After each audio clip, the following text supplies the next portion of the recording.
Bleh.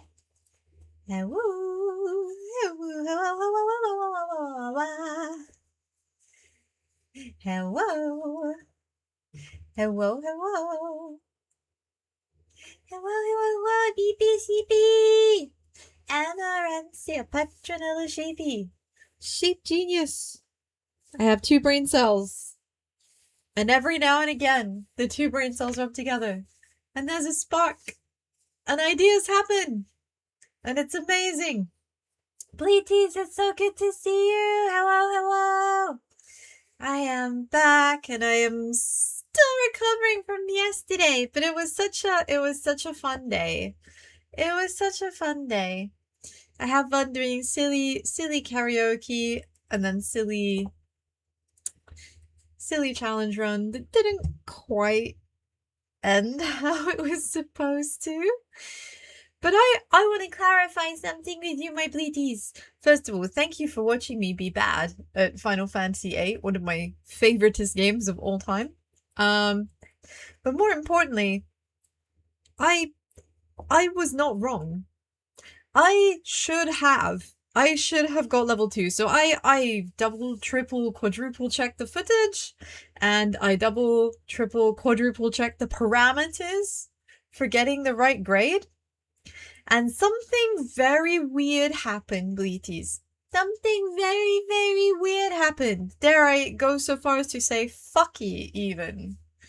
For some reason.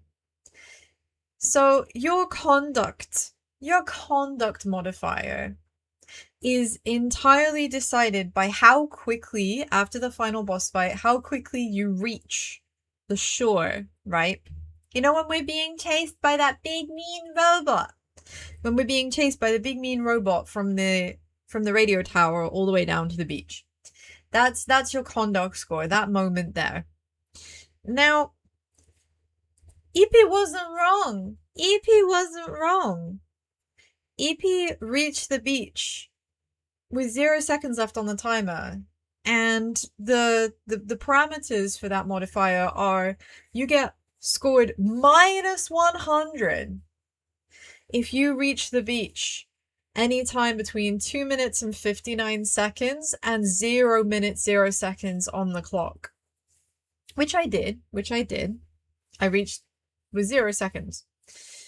But it hit 0 seconds early enough that I wonder, is it possible that maybe somewhere an internal timer actually rolled over and took it back to the full 30 minutes? Like, it thought I was still running at full time? This could be a PC specific glitch. I don't know. Because when I did my practice run, I reached the goal, I reached the shore with a few seconds left, and I did indeed score 0. But this time I let the timer roll right down to 0, and I somehow got a conduct score of 100? Crazy. It doesn't make any sense. It doesn't make any sense. None at all. So I don't know what happened, Bleaties, but something went wrong. So I ended up, instead of being the second worst, I ended up being the third worst. But you know what? That's okay. That's okay. In a way, we succeeded. I did all of the right things. EP did all of the right things and just didn't get the right result, which is crazy.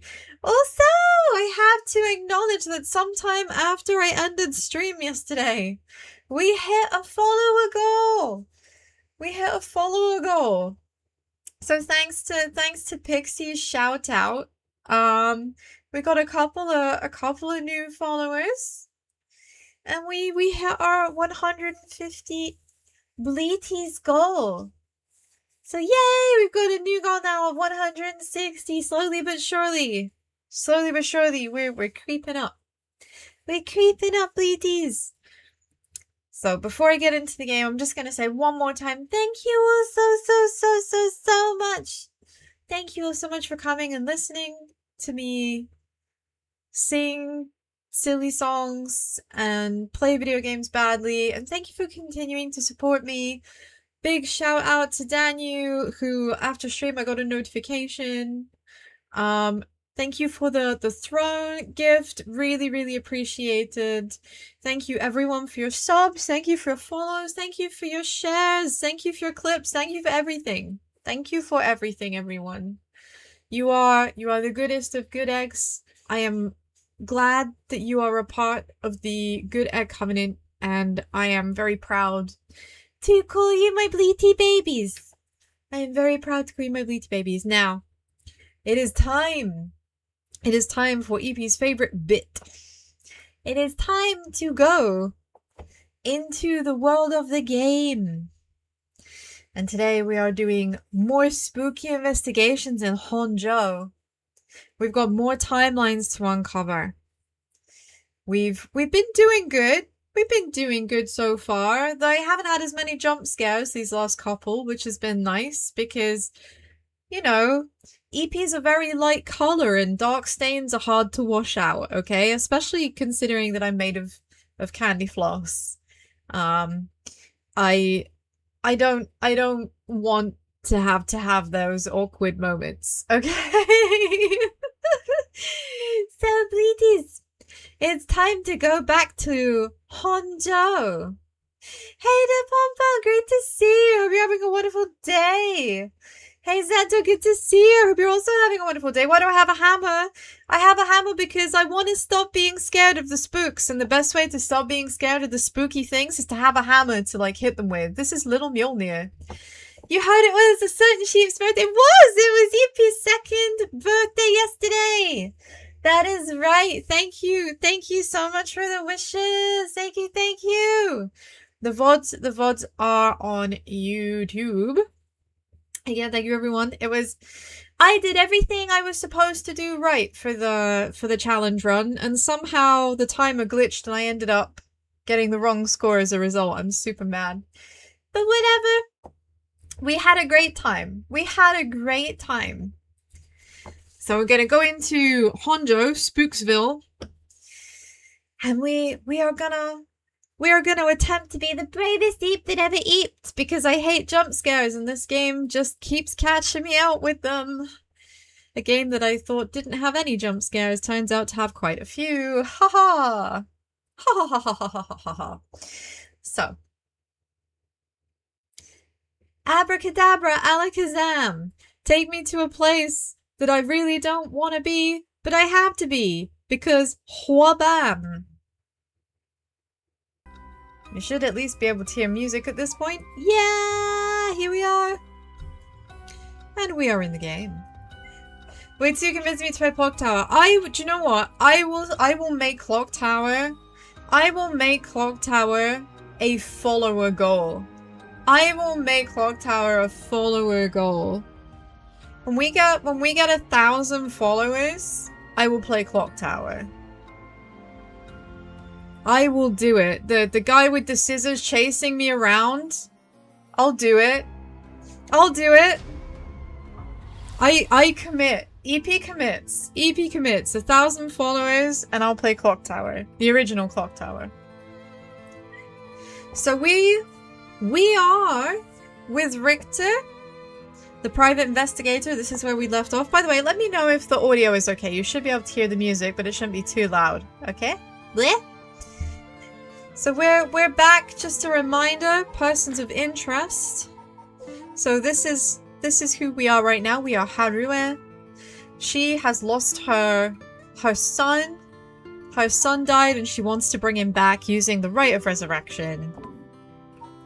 Do the remake or the stairs will haunt me. Right, okay. Noted. Noted. So we are Harue, and she's with her private investigator Richter. She wants to understand why her son's death happened. It seems to have been covered up. Sounds like a good reason to actually make a Twitch account. I like to try and treat YouTube and Twitch equally as best I can. But only Twitch lets me have goals like this. I look forward to YouTube allowing me to implement these kinds of measures, as it were. But YouTube is like way harder to get customizable because you have to basically be monetized before you can even do that. And the way to get monetized, there are some quite stringent rules about monetization on YouTube, which is both a good thing and a bad thing. If like me, you're just a little leap, you're 3 apples high and you're made of candy floss, well, it's a lot harder to get monetized than other channels. So here we are back at the school. We're investigating all the places bodies were found. We're investigating all the places that bodies were recently found. So there was one in the park, and now we found another one at the school. The school body was in fact one of the teachers, the teacher who was a homeroom teacher, who may or may not have been sexually assaulting a student. We are not entirely sure on that, but we know that there are certainly accusations to that tune. Okay, there are accusations that things were happening. But that very same teacher came to Richter last time we played and said that he was going to be killed by a student who had actually already died. So he was being haunted by a student who swore to kill him, and he came to Richter begging for our help. We thought that he belonged to the loony bin, because, of course, it's not a normal thing to believe that you're gonna get killed by someone's angry ghost. But it turns out that the guy wasn't as insane as we thought, and he is now deceased. So that would be... Where is he? Junochi. This was the teacher. He may or may not have had a curse echo. I'm pretty sure he was just a normal dude, but he certainly was cursed himself by Hitomi Okuda, or Michio, sorry. Michio was a student who had died a week prior and was apparently blackmailing him. So here we are, Ground Zero, Komagata High School. Now, just a reminder that I do silly voices. And I tend to forget what the voices were for each character in between. I just remember that Richter was kind of a southern accent, southern gentleman-esque accent. And Haruet was a very prim and proper lady because she's from aristocracy. So she's very, very high 0.01% rich English woman. I guess it's logical that the police has got this place shut down. The teacher's body was found here after all. It's as if the students have nowhere to go now that the school's closed. Well, where would they go? Just a reminder, this is set in like the 70s. If the fashion and the hairstyles and stuff didn't give it away, the game is set in the 70s. I mean, it's not like that. There's not like arcades everywhere and stuff for kids to go and bum around in when school is shut. So they're just hanging around, or they went home. So here are some kids, and that's like a policeman stopping people from going in. Lots of gawkers, lots of rubbernecking going on here, isn't there? So let's have a look around. The news has attracted a bunch of curious onlookers, huh? That works in our favor. The more people around, the better we can blend in.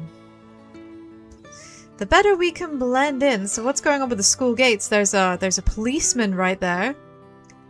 Seems the officers are still inspecting the scene. Entry is being strictly prohibited. But I'm a police officer, or I should say we were a police officer. So Richter is now a private investigator, but he used to be a police officer, and I've just remembered that we are also looking for stickers. So, Bleaties, if you happen to spot anything that is weirdly sharp in contrast to the rest of the environment, let me know, because I'm looking for those. I'm looking for those. Okay, so I don't think we have anything else to look at in the environment. So let's have a think. Let's have a think. 2 people have died. A teacher named Kohei Junichi and a student Michio Shiraishi. Is there anything else to be gained here? Is there? I think it's safe to say there isn't much that we can do. There isn't much that we can do right now. The school is locked off. This place is said to be connected with the story of the Fool's Procession. I wouldn't be surprised if a cursed bearer decided to turn up. However, I need to find out if that teacher was a cursed bearer or not. I expect the police to be baffled since they don't know about the curses. I can ask around and see what the students have to say. Now this seems like a very good idea to me. Someone took your name so you had to compromise with Multiply. Oh, thank you very much. Thank you very much, Xanto. I will remember that. I will remember that. I do my best to commit to memory my bleaties. Yeah, I think we should inquire, don't you, Blair? Don't you? I think we need to see if anybody can tell us about any strange goings on. Alright, I'll go and ask the students about Michio. Dun dun dun dun dun. I'm back, ma'am. So, what did you learn? That the school kids sure love a good rumor. I was practically drowning in stories about Mr. Junochi and Michio, most of which seem dubious at best. Ippy knows my YouTube name, I think. I do! I do. Is this a water balloon? Do you mean me, Xanto? Am I the water balloon? But I do my best to remember. I do my best to remember people's names. But I prefer whichever account you're on. Whichever account you're on, I will use that name to refer to you generally. Because I feel like it's polite. I feel like it's polite. I'm calling you by your name. Michael Jackson? I mean, he has the drip. He has the drip, Doge. Good to see you. I hope you're having a wonderful day. We are back in Spooksville to get jump scared by But Who Was Phone. Man, that's an old fucking meme, but it still checks out. Am I right? Oh, man. But Who Was Phone? Right up there with John, You Are the Demons. You'd rather love Deltarune, fair enough. Was it Michael Jackson? Very good. But no, he's got the Michael Jackson he's got the Michael Jackson look, but this is very 70s cop. Very 70s private detective TV show attire. Not surprising. Most of which I heard was hardly worth a second thought, but there was one story that caught my attention. See, Bleaties, check that! It was worth talking to the kids.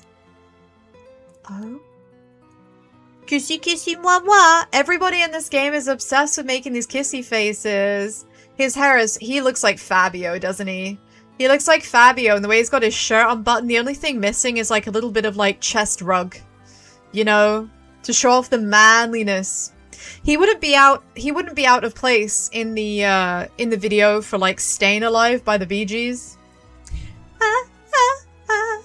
Staying alive.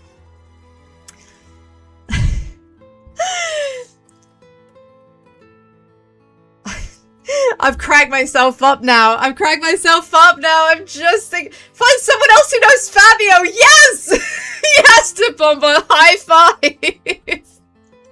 I get it. I get the Fabio joke. I fucking cracked myself up now. I need to stop this. Right, straighten up. Straighten up, PP. I'm just thinking about this dude lip singing to Bee Gees. It's oh dear. I need to stop. Thank you for the hydrate. Thank you for the hydrate. That's a good idea. Let's have a sip. Let's have a sip of some peach sparkly water. You can tell that I'm a woman's man by the way I walk. No time to talk. I'm sorry. I'm sorry. I'll get back. Look, I'm locking in. I'm locking in. Okay. Some believe that this Michio is the one who killed Mr. Junichi. Really? The story's got 2 pieces of evidence to back it up. One of them wasn't news to me. Apparently he's been mumbling that Michio was gonna kill him for some days now. The fellow teacher overheard this mumbling and told the students. And then it spread like wildfire, I suppose. Rumors that juicy don't stay a secret for long. As for the other piece of evidence, a pigtail girl in her school uniform was seen around the gate last night. A pigtail girl in school uniform? Well, I think we know who that is, don't we? We know who that is because we were her. Go on. Well, although numerous people claim to have seen the girl, not one of them saw her face.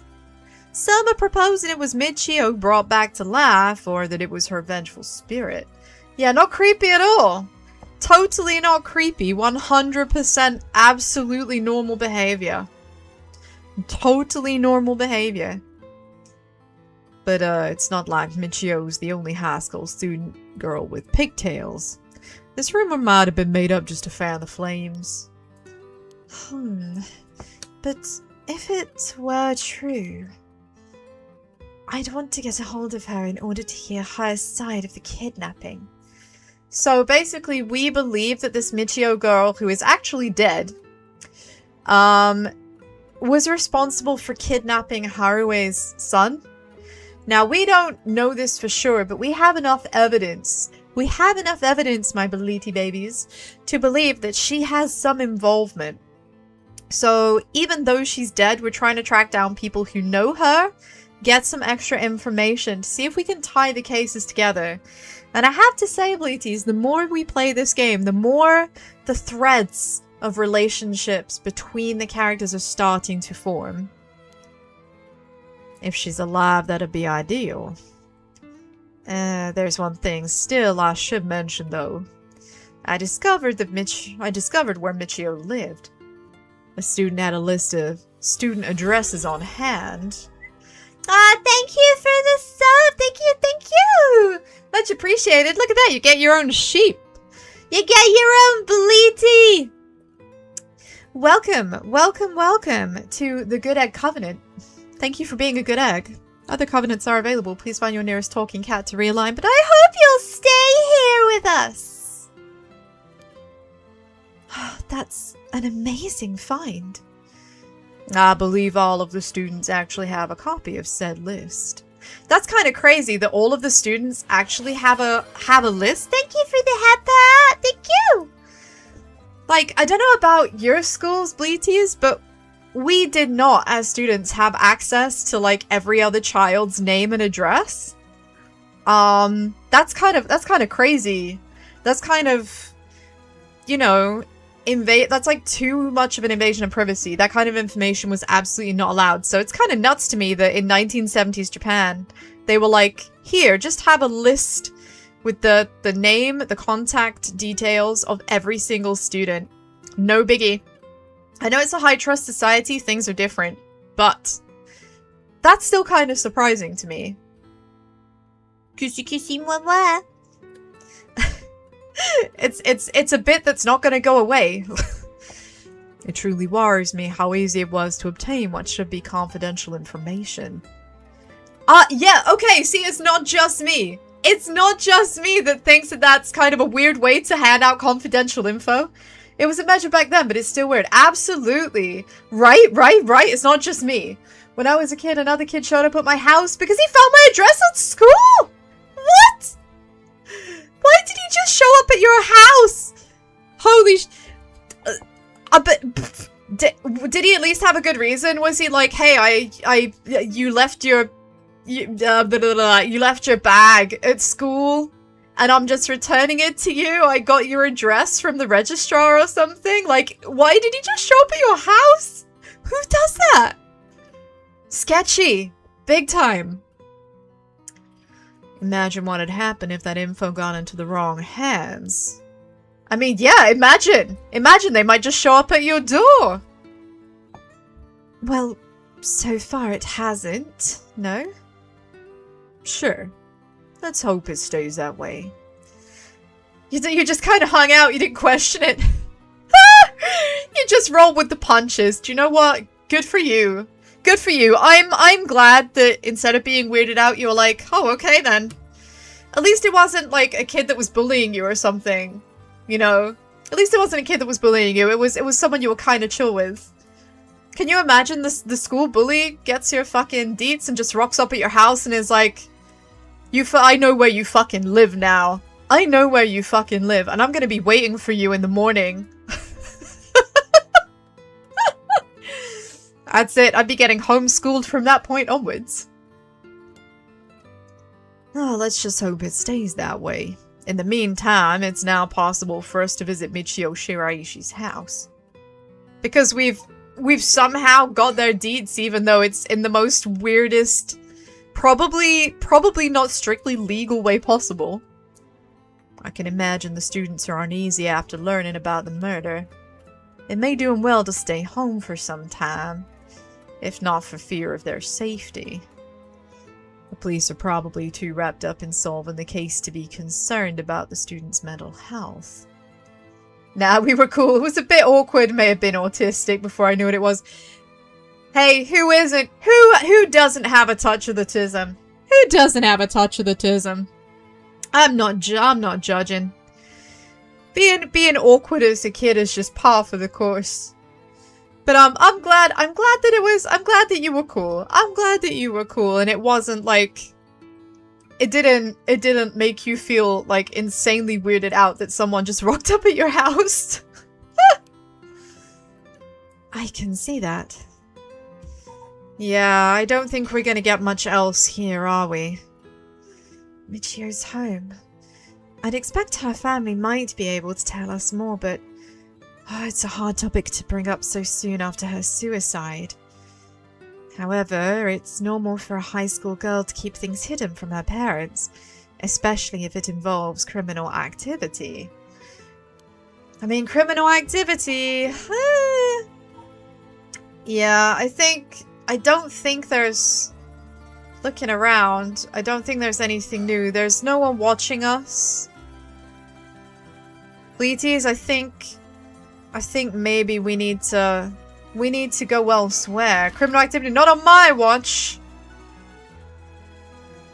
I did pump on. I did not realize that you were in fact living out your best life as a member of the Oblivion City Watch.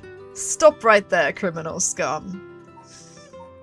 Well, I guess the thing to do then, because I think we came to the park and there was nothing here, so we'll swing back to the park very, very briefly just in case something has changed.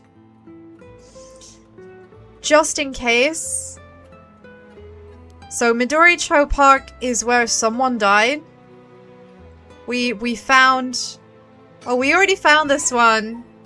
We already found this one. So just a reminder, we're looking for these stickers, Bleaties. Who doesn't love collecting stickers? Check this out! Isn't this cool?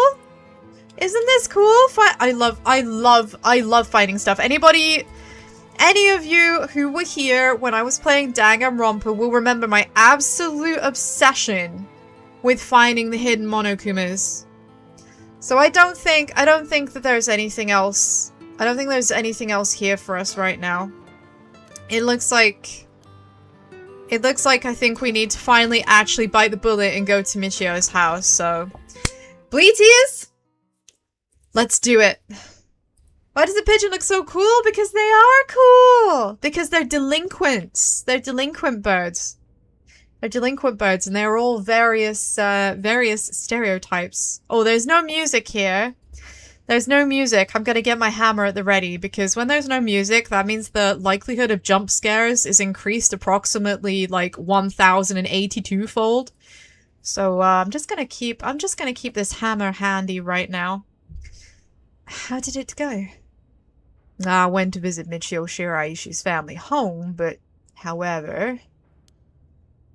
no one seemed to be there. I got no answer at the door and all the lights were out. Seems to have been empty for a while now. There was a stack of newspapers out front. Wait, so her house is empty? Her house is empty? They do look a bit Nick.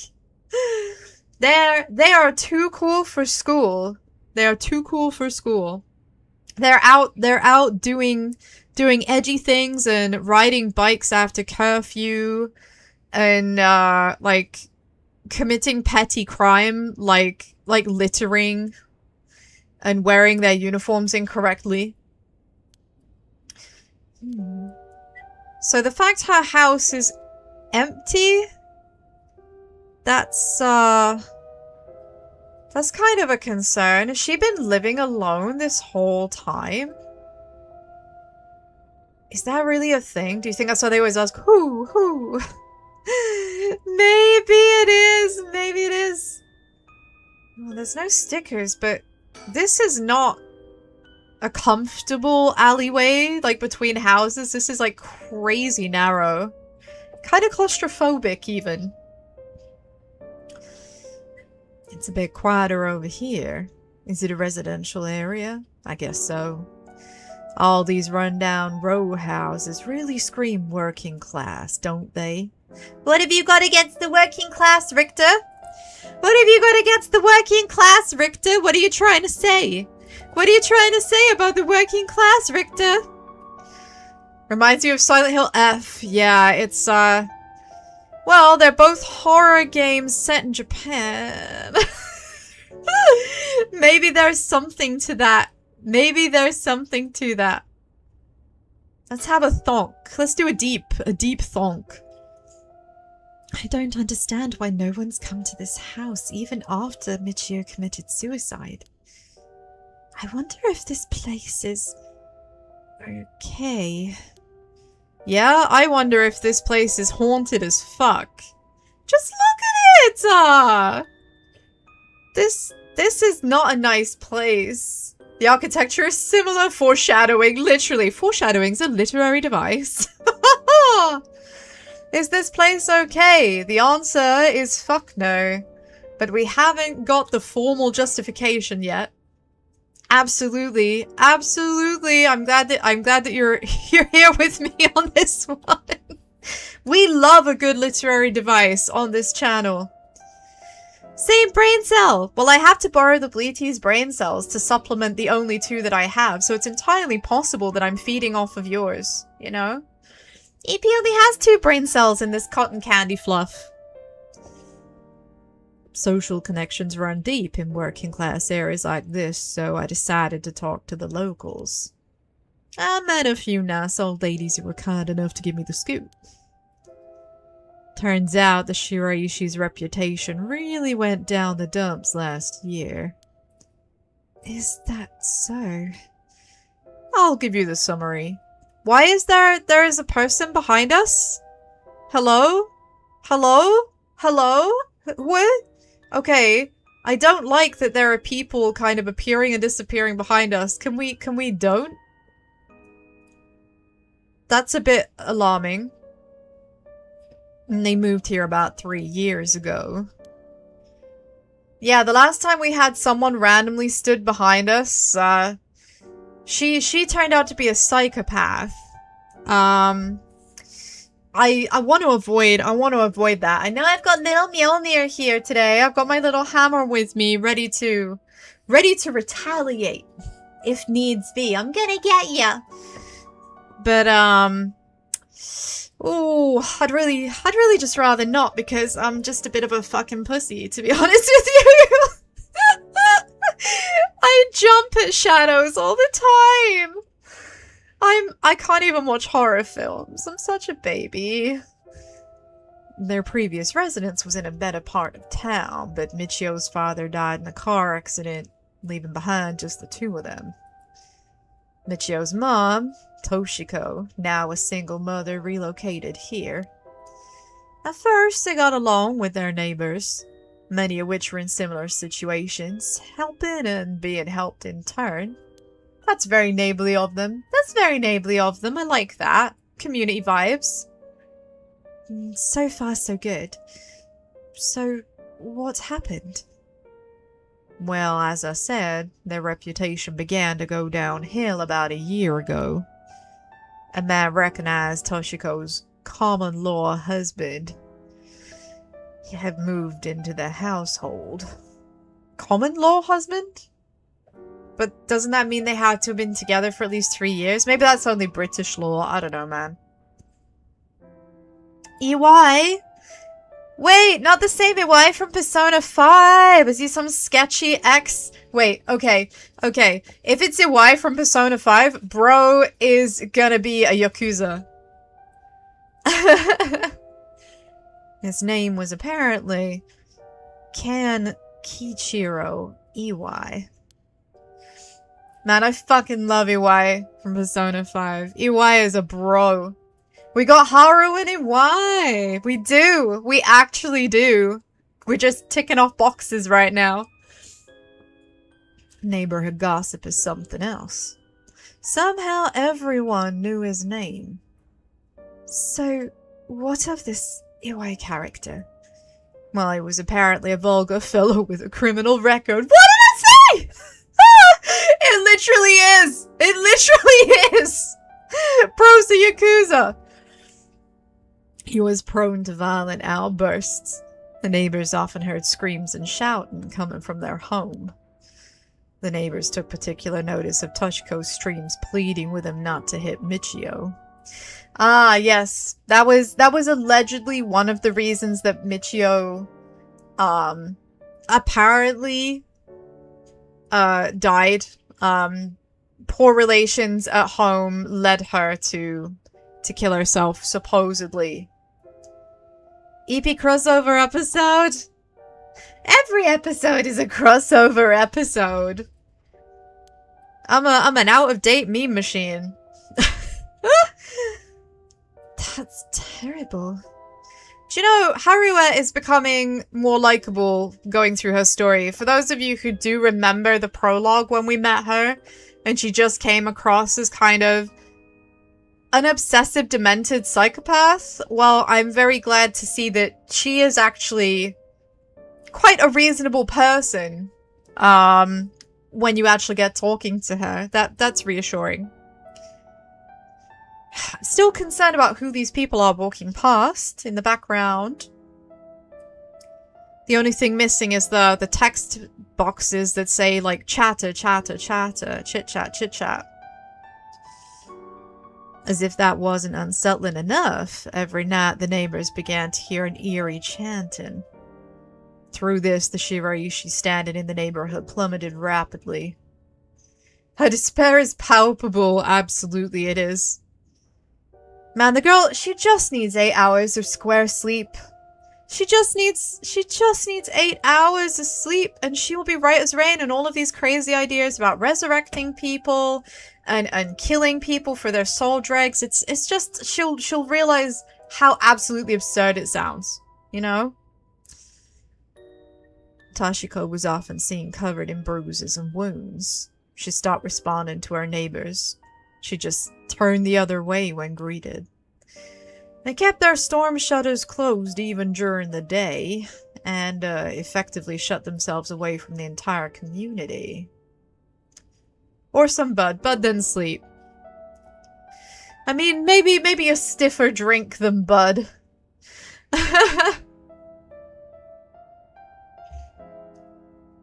Oh, that sounds horrible. Why didn't the police step in and do something? Well, unfortunately, under our current laws, the police aren't allowed to get involved with domestic disputes. And I have to say that even though the year is 2026 now, and this was set in the 1970s, although authorities can get involved in domestic disputes, this applies to mainland China as well, by the way. Mainland China and Japan both. People can call the police about domestic disputes, but generally they won't. Generally they won't, because historically personal matters are considered private domestic issues that have no business you know, bothering the local police authorities with the paperwork. On an unrelated note, did I finish Persona 5? I didn't just finish it, I platted it. I love Persona 5. I love Persona. I love Persona. I am a Persona fan. Persona 5 and Persona 5 Royal both. I platted both. I love them. It's yeah, it's fun. It's fun! Soundtrack is banger as well. Probably my best soundtrack. Opinions on Persona 2. Part 1 or part 2? Because I do have it on the PSP. And I have played them. And they're very different. They're fun. But I certainly feel like with Persona 3, they moved away from like the original like Shin Megami Tensei kind of negotiation system. She doesn't like it. Oh man. Do you know what though? I get it. It's very different. If you came into the Persona franchise from like 3 onwards, trying to go back and play like the OG and Persona 2 parts 1 and 2 is a big ask. It's a big ask if you are expecting more of the same. Yeah, if you start with 3, I think it's a tough one. It's a tough sell. It's a tough sell. But I do like Shin Megami Tensei as well, so I didn't mind it, and I kind of loved the, like, I think my favorite negotiation was to, like, do stand-up comedy. Doing a stand-up comedy routine. And, like, you just get booed. You get booed off for telling shit jokes. I love it. Hey, No Money! Thank you for the hydrate. It's great to see you. Hope you're having a wonderful day. Thank you for the hydrate. Have a quickie sippy. You started with 2, jumped to 4, then 3, then 5. Yeah, did you find the jump from 2 to 4 quite a big one? I imagine it was quite a change of pace. Sippy sippy. Like, it's very hard for me to choose a favorite. It's very hard for me to choose a favorite. We're going to talk favorites in Persona. And as for whether I preferred Persona 5 OG or Royale, I feel like they are both good in their own respective ways. Persona 5 OG, I feel like it ended things on just an absolutely fine note, and I was perfectly happy with the game like that. Persona 5 Royale. And here's where I get dumped on for being trash, okay? I'm ready for your insults. I liked Royale because it fleshed out Akechi more, and I did actually like Akechi. Yeah. I know. I'm one of those people. I'm trash, okay? I have an Akechi and a Joker figure on my shelf. I love them both. Yeah. I'm trash. I own it. I own the label. You've done this. I can't believe you've done this. I know. I'm sorry. But yeah, I thought it was cool getting to actually like learn more about Akechi, and I do enjoy the pancake jokes. Because I'll be serious, the first time when I played OG, right? The very first time I met Akechi, I immediately was like, yeah, that's gonna be the bad guy. Like, blatantly. He's too good, he's too prim, like, the guy's obviously gonna be the fucking bad guy, because, you know, you look at Persona 4, for example, and Adachi is so fucking incompetent, he's obviously the bad guy. Spoilers, by the way. It's a fucking old-ass game. Nothing is a spoiler at this point. A bit like Aerith dies is not actually a spoiler if you've been alive for more than 5 minutes, okay? But for real, like, the fucking pancake thing got me. It was such a gotcha. It was such a like, oh yeah, no, we knew that you were bad because of the pancakes. And seeing just made me have this moment of, oh my god, it was such an innocuous, like, thing. I just completely shrugged it off and didn't even clock, right? You compared him to Nagito, you're watching, I was like, I don't like, yeah, no, that's fair. The difference is, Akechi actually has some charisma, whereas Nagito is just absolutely unlikable in every fucking dimension. I'm sorry, everybody, all of the Nagito fans out there, I'm sorry. I'm sorry. But I just don't like him. I tried to like him, I tried to be open-minded, but I don't like him.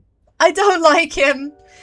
And I gave him every opportunity to be redeemable. I even played fucking Despair Girls. Okay. Man, meeting in progress. Absolutely. I even played Despair Girls and hoped that maybe his involvement in that story would make him more likable, but no, it didn't. He's just as much of a prick. So, yeah, sorry to everybody who is suddenly hugely disappointed by me. I am sorry. I did not mean to disappoint you, but I am unrepentant and I will not change my mind. I will not change my mind. So, yeah, getting back to getting back to the game at hand. We knew that Michio was being beaten up by her stepdad because it was common knowledge. The rumors spread like wildfire. She was coming in covered in bruises. Typical YouTuber apology video. Absolutely. Why is Hero so dramatic? She is dramatic. I think it's just her her demeanor. She's very upper class. She comes from a family of like nobility.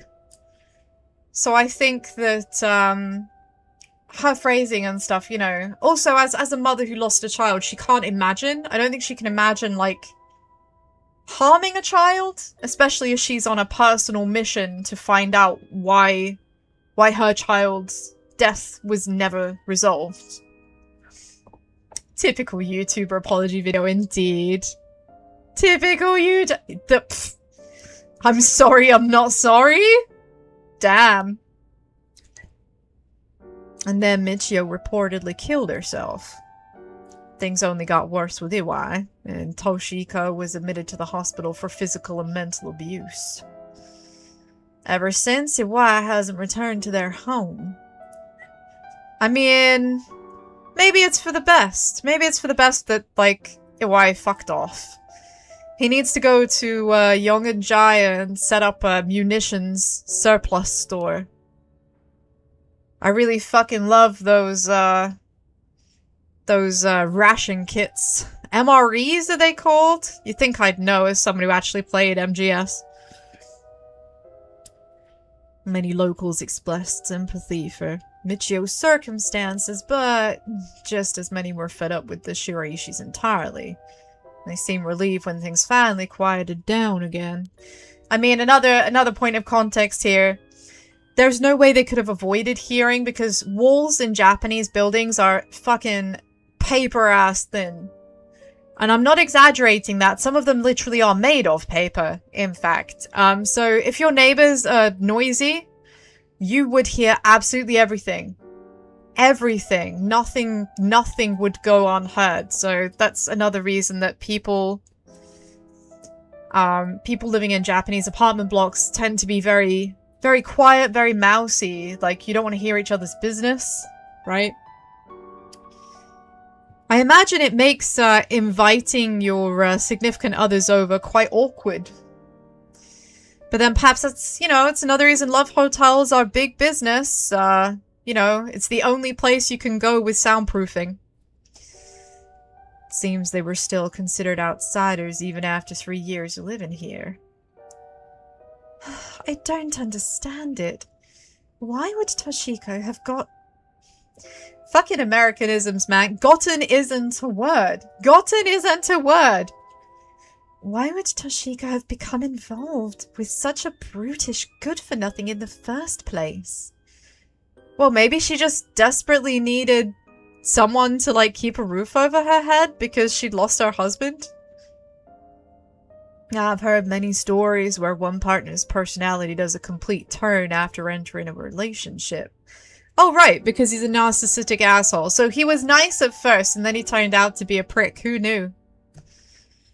Such stories are not unfamiliar. After her first husband's death, Toshiko's financial situation had also taken a turn for the worse. She was determined to send her daughter to a good high school, so it's possible she fell victim to sweet promises. Life can be tough, I suppose.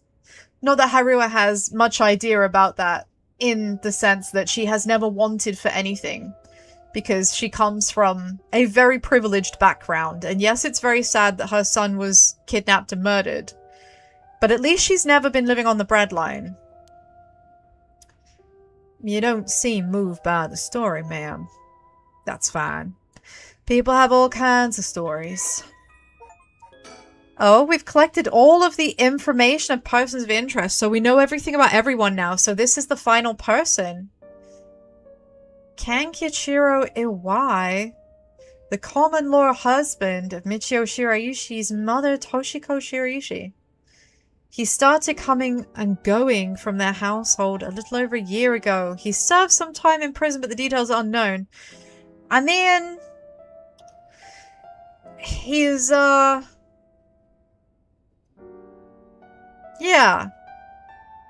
He does look a bit thuggish. Why does EY look different? I guess bro got a hair transplant. I guess he got a hair transplant. Did we really need the jump scare fucking face close-up suddenly? Yikes. Ooh, okay, thanks for that. Fuck you. Hmm? There's someone here? Uh-oh. More jump scares. Okay. Oh, so you came here too? Huh? What is it? Who?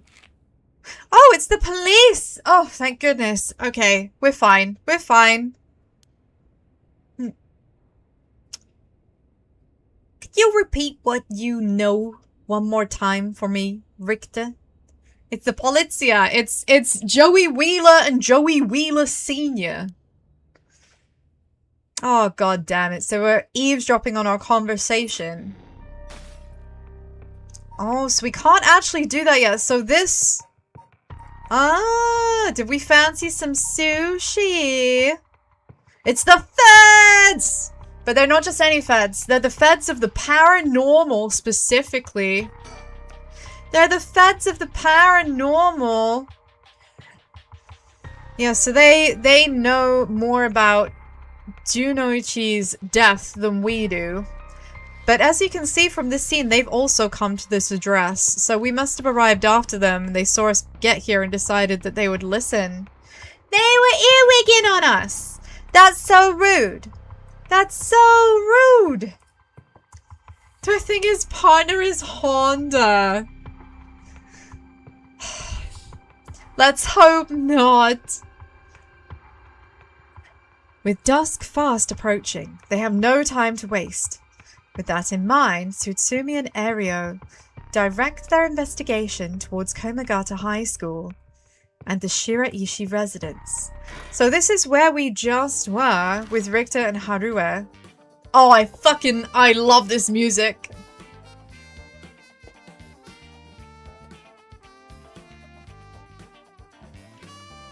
Isn't it great? The like 70s cop music. If there's paranormal police or they're paranormal tax collectors that collect taxes from dead people, I mean, there fucking could be. There absolutely could be. I'm not gonna rule it out. I'm not gonna rule it out. I mean, as you, the proven existence of paranormal police. I mean, just don't tell the American Financial Audit Board, right? Because I hear that they're pretty hot on collecting taxes from people, alive or dead. Do you think the fact that Tristan from Yu-Gi-Oh! Rides a motorcycle is a joke based on his name? I mean, it's possible, isn't it? It's possible. See, the thing is though, I can't think about Tristan and Yu-Gi-Oh without thinking of Yu-Gi-Oh! Abridged, because that show has fucking ruined my brain, and whenever I hear him in my head, I just hear the dumb voice, right? So I can't take it seriously. I can't take it seriously. My brain is already small enough. Oh, it's so good. It's so dumb. It's so dumb, but it's timeless. It's timelessly silly humor. I do love it. So we can go to the Shirishi's residence right away, but I think we'll check the high school first. Because let's face it, real gamers always go the wrong way first. Isn't that right, Bleeties? Isn't that right, Bleeties? Real gamers always go the wrong way first. That's how you find the secrets. Can't think of sexy femme without Duke Devlin! Yes, same! Ah, I hate it. I hate it. How far have we got into the Danganronpa series? Oh, good to see you, Leo! Hope you're having a good day. Let's see. How far did I get? So, I played 1, I played 2, I played V3, and I have played Despair Girls. But we don't talk about that. We don't talk about that. I have to play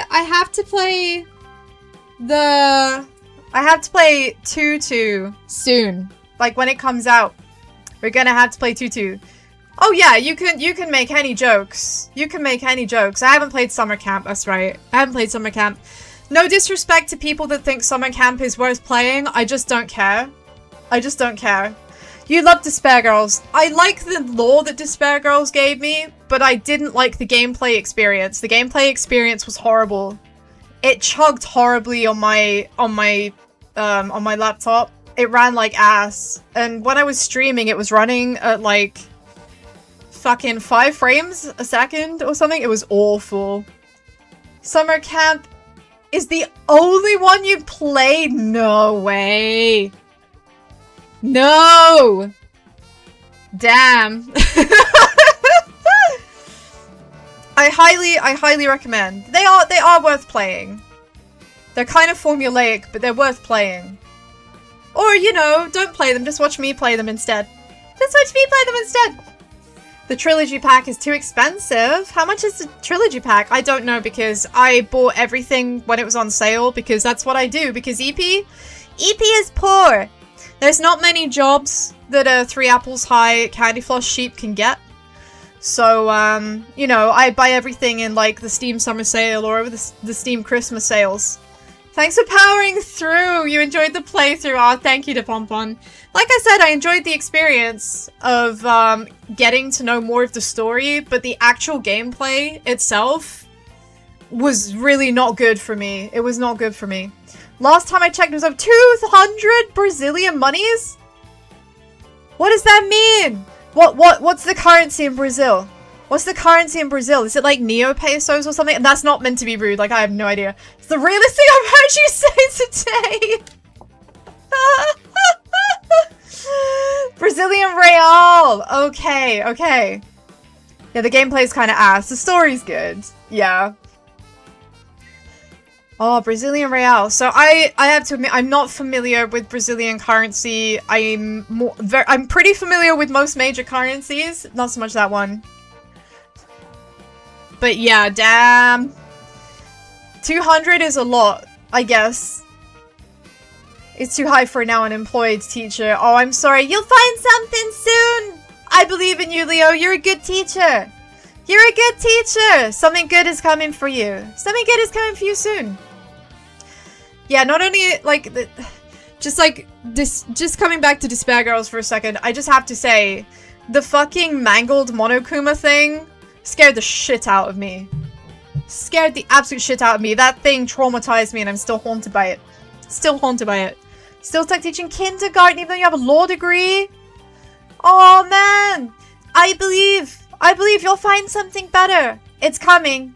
Your time is now! Your time is now! Good things are on the horizon. You've come to Bleety's stream, and good things always happen to people. Because you're good eggs. Whenever you come here, something good will happen. I believe. I believe. Just keep applying for those better options, those preferable options. The good things are coming. The good times are coming. EP's made it so. In fact, hang on. Ahem. Doki doki waku waku nya pue. Beamu. There you go. So you just got like the mega everything. Everything is better beam. Everything is good now. You're gonna have like the best job opportunities, the best job offers, good salaries incoming. Watch this space. Watch this space, Bleeties. That was adorable, thank you. Weh? Here we are, Komigata High. So we're here with Joey Wheeler and Joey Wheeler Sr. because for some reason when I started playing this game, that was the first voices that came into my head, and I know they're really fucking inappropriate, but we move because I'm committed now. This is like the 5th stream of this game, and I can't just change the voices at this point. It's too weird. Classes is suspended for the day, so the students just they're wandering around aimlessly. The students are wandering around aimlessly. But are there any other stickers? Are there any other stickers? I don't see any stickers. The 70s cop show music absolutely sends me into orbit, by the way. Komagata High's gymnasium also serves as a polling place and evacuation center. A lot of the buildings around here are still made of wood, but this place looks safe and sturdy. Man, 1970s Japan was already more earthquake-proof than 90% of the rest of the world in current year. You'll lurk for a bit. Aw, thank you! Thank you! So now we're all sharing our job grievances. You're a barber working in a sales gig, so you can't afford to live off it yet. Hey, it's okay. Been there, done that. EP used to be a hairdresser once. EP was a hairdresser once. EP won awards even. So I know how tough it can be. I know how tough it can be in the hair and beauty industry. But I believe in you. Good things will come. Good things will come. You'll build up that clientele, and the big bucks will start to roll in. They'll start giving you mad tips. It's gonna be good. It's gonna be good. I promise. I promise. And I'm giving you my power. I'm giving you my special power of client retention because I had the best client retention rate in my institution at that time. So I believe in you. I believe in you. I'm giving you all the powers of client retention. Take the good egg energy. Retain those clients. Keep them coming back. Build your empire. Where? The atmosphere is kind of tense with this many cops around. Says the cop. Says the cop!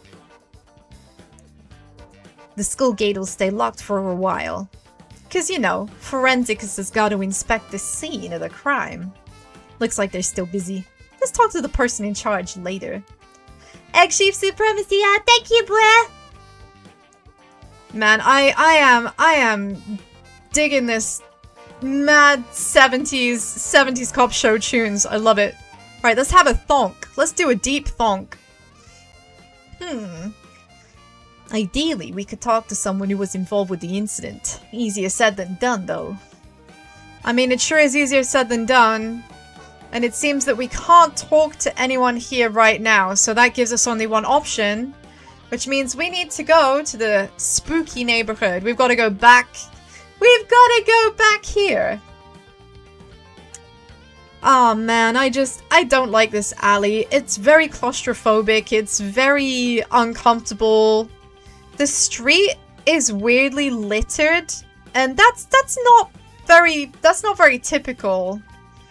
You know, people tend to take quite good care of like the fronts of their houses and stuff in Japan. So it's environmental storytelling, you know. They're telling you that the people that live around here, they don't care so much, you know. Seems like Michio's house is at the end of this road. We don't want to intimidate him, so maybe I should go alone. Okay, well you go alone then, Jin. You know? Ario is checking the Shiraishi house at the end of the road. The street's real narrow, so two big guys like us would stick out like a pair of sore thumbs. Remember, Joey Wheeler Sr. So I guess I'll think. So, the Shiraishi household. There is a chance that Michio didn't actually kill herself. It might be for the best that we didn't find her parents. I mean, well, one of the parents we now know is in hospital, and the other one is just fucked off. So, looking at the surroundings, I mean, everything, it is very crammed together, isn't it, Bleaties? The houses really are crammed together in these narrow alleyways. Strangers like us walking through definitely stand out. It really feels like old Tokyo. It really feels like old Tokyo, even though that's literally not... Like, oh boy, okay. It's weird that I can still look at the surroundings. It keeps changing. It keeps changing. I'm a bit nervous about this. It's quiet. This place is normally pretty lively, full of people coming and going. But it seems like everyone's decided to stay inside because of recent incidents.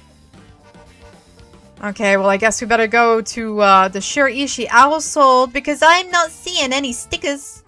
Oh, yes I am seeing a sticker! There's a sticker! It wasn't there before! It wasn't there before! But we've got another sticker. Yes, sir! Mockingbird number 6. Which is the illegal eagle! Oh, I love it. Look at him! Check out the mohawk! His freedom is metal as fuck. It is a metal-looking eagle, too right. Too right! Look at him! Oh, yes. I love that. I love that. Absolutely banging. Okay. Time to go and check the house. Time to go and check the house. Alright, I'll go check the house. Tappa, tappa, tappa. Do I get to go check the house as well? Or do I just have to stand here, like, rocking out to the 70s cop theme? Oh, you're back. No luck, boys. No one home? Kissy kissy.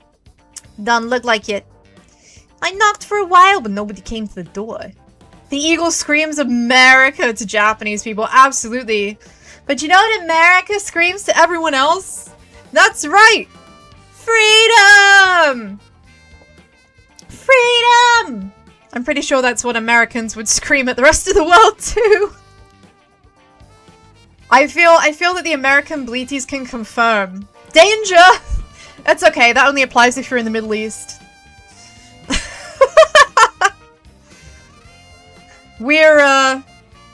You're safe. You're safe otherwise. So rumor has it. I glanced in the windows, but there was no sign of activity inside either. And I saw about 3 newspapers stuffed into their mailbox. So then... There's nothing else here to see, I guess?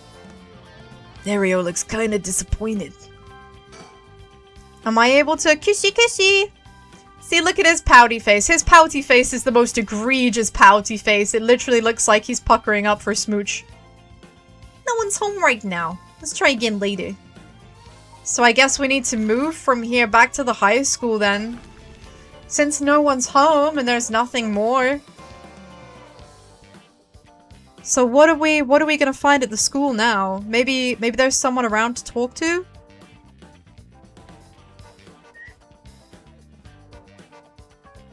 Shifting to the TV, it's coffee time! Enjoy your coffee! Enjoy your coffee!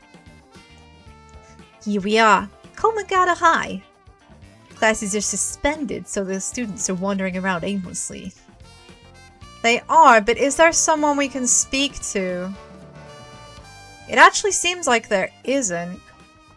This place isn't only connected to the case because the students were under Yoshimi's jurisdiction. It's also the site of the Fool's procession. and of course, where that teacher was killed.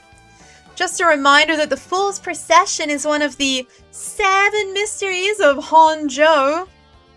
But, just a reminder also that even though on paper there are 7 mysteries, if we go back far enough into the history books and look at the stories locally, there's actually 9.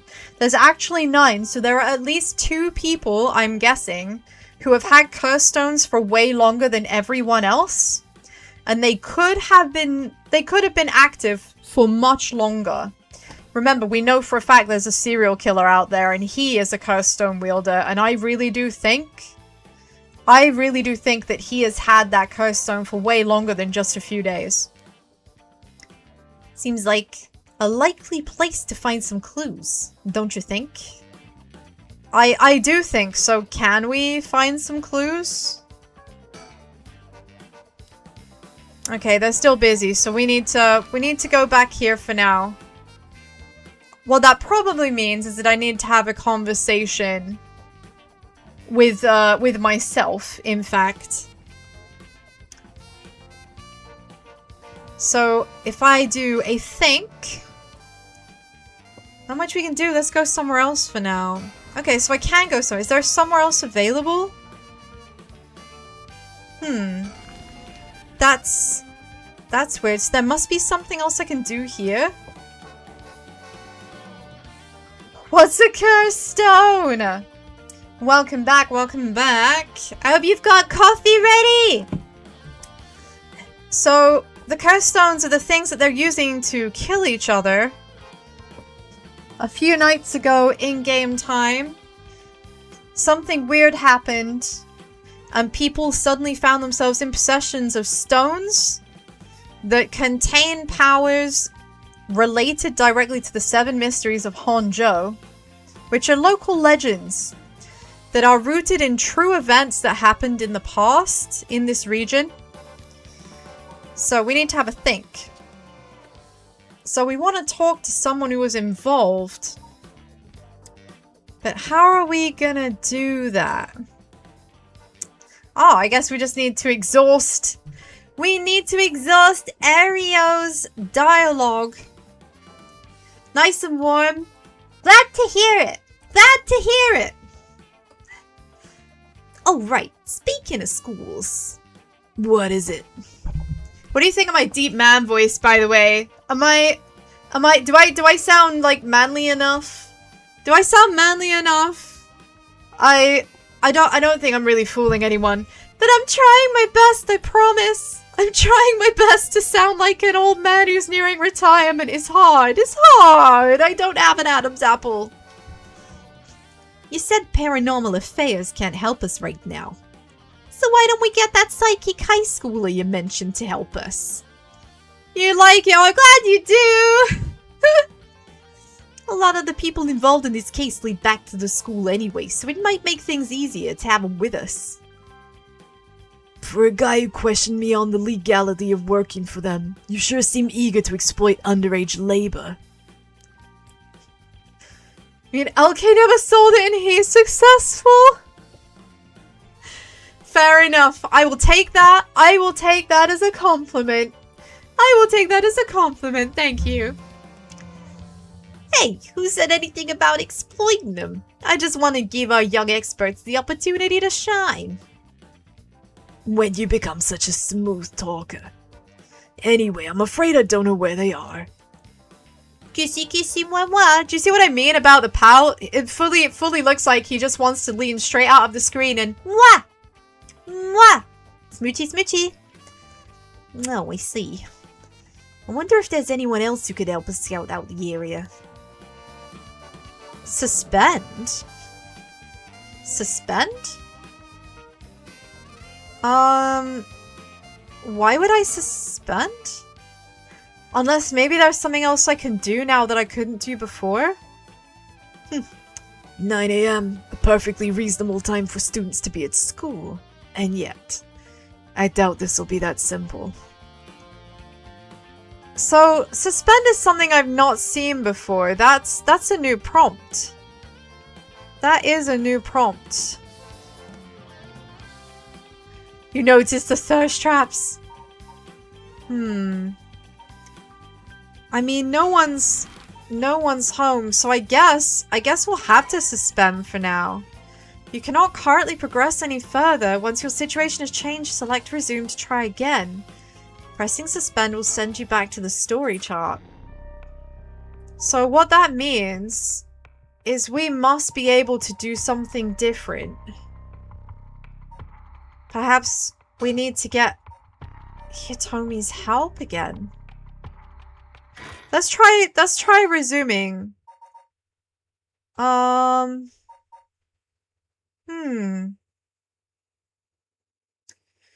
guess maybe from the conversation with Hitomi or from location. Where do I want to go? Where should we go? I guess if I go to the high school, then maybe we'll run into the police there. Because it's 9 a.m. 9 a.m. is Yako at Komagata High. Yeah, the policeman is at the gate. The murder has happened. And so, Miyokuro Suzu and Yako Sakazaki decided on their next location to investigate. Okay, so I guess I pick a different investigation location. The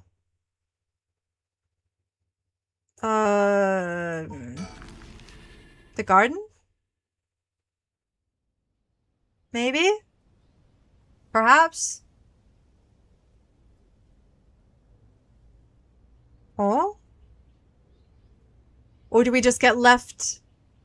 Oh! Oh! Oh, whoa! Okay, maybe. Hold on.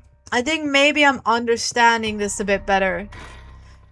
Let me try something. So, scene selection. If I send them to the high school, is this gonna mean that then if I go back to the police case, they're gonna be there? Is that gonna be a thing? Is that gonna be a thing? I'm not really sure how this will work, but I guess we'll give it a try. So now if I go to the police... Thank you for the hydrate, Mal. Good to see you. I hope you're having a wonderful day. Thank you for the sippy sippy. We're having some peach buckwheat with the sippy sippy. Ah, sippy sippy. That's right, we're back. We're back in Honjo for more, but who was Spook? The ponytail girl's design, simple but elegant. She's super cute. The girls, like all the character designs here are great. Oh, yes, that's it. Okay. So wherever I leave these people, they actually, their timelines intersect. That's such a fucking cool function. Holy shit. Okay. This is really cool. So now we actually have someone we can speak to. Cause look, who's here? We're here. Let's speak to them. Oh, that's... Boss, what is it? You want to talk to those girls? Yes. Yeah, I do. This is divine intervention. We were brought here for a reason. Come on, Ario. Yeah? What? That's right, because the girl with the star clip in her hair is Mio, and she is working for the police. She is part of the paranormal investigations front lines. Hey, aren't you? You must be that high schooler skirting the child labor laws we've heard so much about. Ah, yes. Skirting the child labor laws. That's the important information. Say that again? Sorry about that. He's with me. Mr. Tsutsumi, if that's how you feel, maybe you should look into improving my work conditions. I prefer not to work for free, to be honest. Don't you worry about that. If you help us out, you can have whatever you want. Boss's treat. Hang on a minute. We're just like offering up the boss's stuff. Come on now. Wait. Really? Oh, thank you so much. I've always wanted to go to a fancy sushi place. Oh, yeah. Like one of those places in Ginza. I've never been. Let's go. Oh man, do you know what? Like, last time I was in Japan, Bleaties, this is a genuine, like, fucking food recommendation. Can I remember the name of the restaurant, though? Can I remember the name of the restaurant? There was this absolutely fucking awesome restaurant. What was it? I'm literally having to Google to find out what the name of the place was. Most people choose not to work for free. But in the 1970s, this child doesn't have a choice because she is officially the apprentice of the only actual onmyoji in town. So she has a very important job. She knows how to deal with evil spirits and also good spirits, but mostly the evil ones. Those are the ones that are important. What is it called? Man.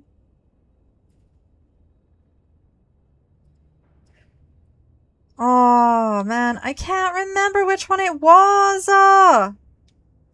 So, in Ginza, there is a restaurant that is like, it's like Japanese French fusion food. And it was so good. It was so good.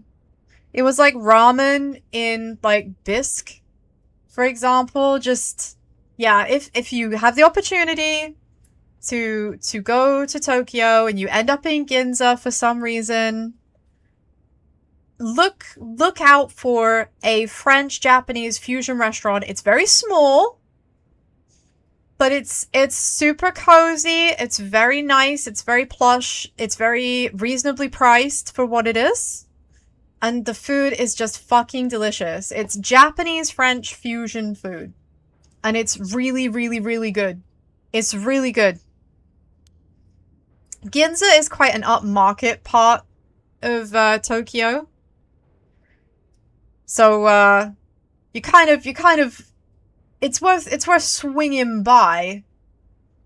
I don't know where you were going with that. There was a joke in there somewhere. There might have been a joke in there, but EP was too stupid to catch it. I'm sorry. We got ourselves a deal, right, boss? The girls are at our service. Look at this, like, kissy face. Kissy, kissy, mwah, mwah. But hold on now. What just happened? I never said sushi? Looking forward to it, boss. Wow, so Aereo just, like, cost our man bare bucks in very, very expensive upmarket sushi. I mean, I would never say no to high quality sushi because sushi is delicious. Delicious. But wait, since when were you included? You guys are so funny. You should do stand-up. So this is Yako, and she is a custom wielder. And this is Mio. Mio is an expert on all matters psychic. Just looking to see if there's any stickers in the area. Oh, should we look at the scene of the crime? So we know that he just dropped dead and his bones contorted as if he had fallen from a high place, but he hadn't. Which is very weird. Very weird. What's that rope all about? It indicates where Junoichi's body was found. They've moved his body, but this way we still have an idea of how it was found. Yikes. That's a little gross. You can't even see how his arms and legs are all... Ugh. Cool it, Aereo. You're scaring her. This kind of stuff is a bit much for a kid. Hey, I'm pretty sure she only asked because you were staring so intently. I mean, yeah, I kind of would like to know more about the scene of the crime. What a position to die in. I mean, very, very literally it's as if he landed from falling from a high place. That's the position he died in. So his arms are all twisted, his legs are busted, every part of him is just like kersplat, you know? Alright, that's enough. Mio, what do you think?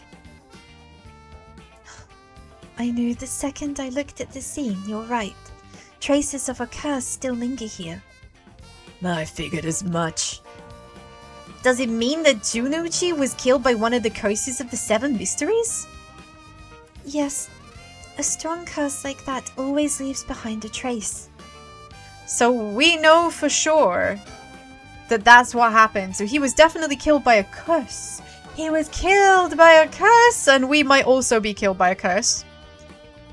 Forensics is still investigating the area. Didn't want to bring the kids to a place like this, but there's too many onlookers outside for us to speak comfortably. Besides, it'd be good to have Mio look around the scene. So could Mio look around the scene? Do you see any stickers anywhere, Bleaties? I don't see any stickers. I think maybe we don't have one in this scene. Well, Mio, what do you have to say about it as our resident professional? Our professional psychic. So, how much have you been able to figure out? Well, I know what happened around midnight last night. Someone invoked the Feast of Shadows, which boosts the power of curses, then brought forth the 7 mysteries of HONJO. That allows even those who do not have the power to cast curses to gather soul dregs for the rite of resurrection. At least, that's my hypothesis. Sounds about right so far. Man, look at this dude. He's just, oh. He's approaching retirement. He's like twice divorced. He's lost contact with his daughter, who we believe is probably one of the curse stone bearers here. Because he has no idea where she is, but I'm pretty sure that she is. But look at him, he's so dapper. He's so dapper and he's so effortlessly cool. Aereo aspires to this level of very casual, effortless coolness. I'm sure, as you know, there are actually 9 mysteries, not 7. When the Feast of Shadows was cast, the curse stones appeared before those who wanted the right at the locales of the 7 mysteries. We've managed to gather 3 curse stones so far, including the one I got first, the Evergreen Beach. Oh, you already got 3? Wow. We have the curse stone of the Fool's Procession. Well, Yako, the girl standing behind me, does. That's me. Yako, the girl standing behind Mio. She does? Is she alright? We could take it off your hands. Kissy kissy moi moi. Well, the Feast of Shadows has no effect during the day. And there's still something I want to find out. Kissy kissy moi moi. Alright, I'll leave the Fool's Procession with you two then.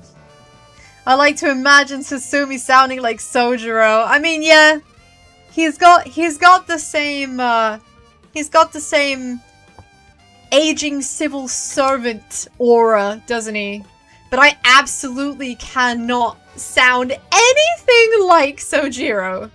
But I see it, I feel it, and I agree. So what about you, Yako? Huh? You wanna talk to me? You'd probably be better off asking Mio. I mean, I probably would be, but I still kind of just wanted to ask you why you weren't relinquishing your curse stone, but alright. Thank you. Please keep collecting the other curse stones. I'll be looking for a way to stop the Feast of Shadows. Alright, got it. That should make things go more smoothly. What about the other curse bears? Have you run into any of them? Well, last night at school, You were here last night? Yes. You see. And now we have to explain why we broke into school after hours. Ah, no, I broke the law, but I guess it's okay because we work for the police? That's gotta be a pass, right? That's gotta be a you've got a card to break the law. Breaking the law. You two were using a spirit board? That's so cool. No, it isn't. Don't fuck with shit you don't understand. Even if you don't believe in it, just don't. Just don't, right? There's lots of things that maybe I don't believe in or I don't understand.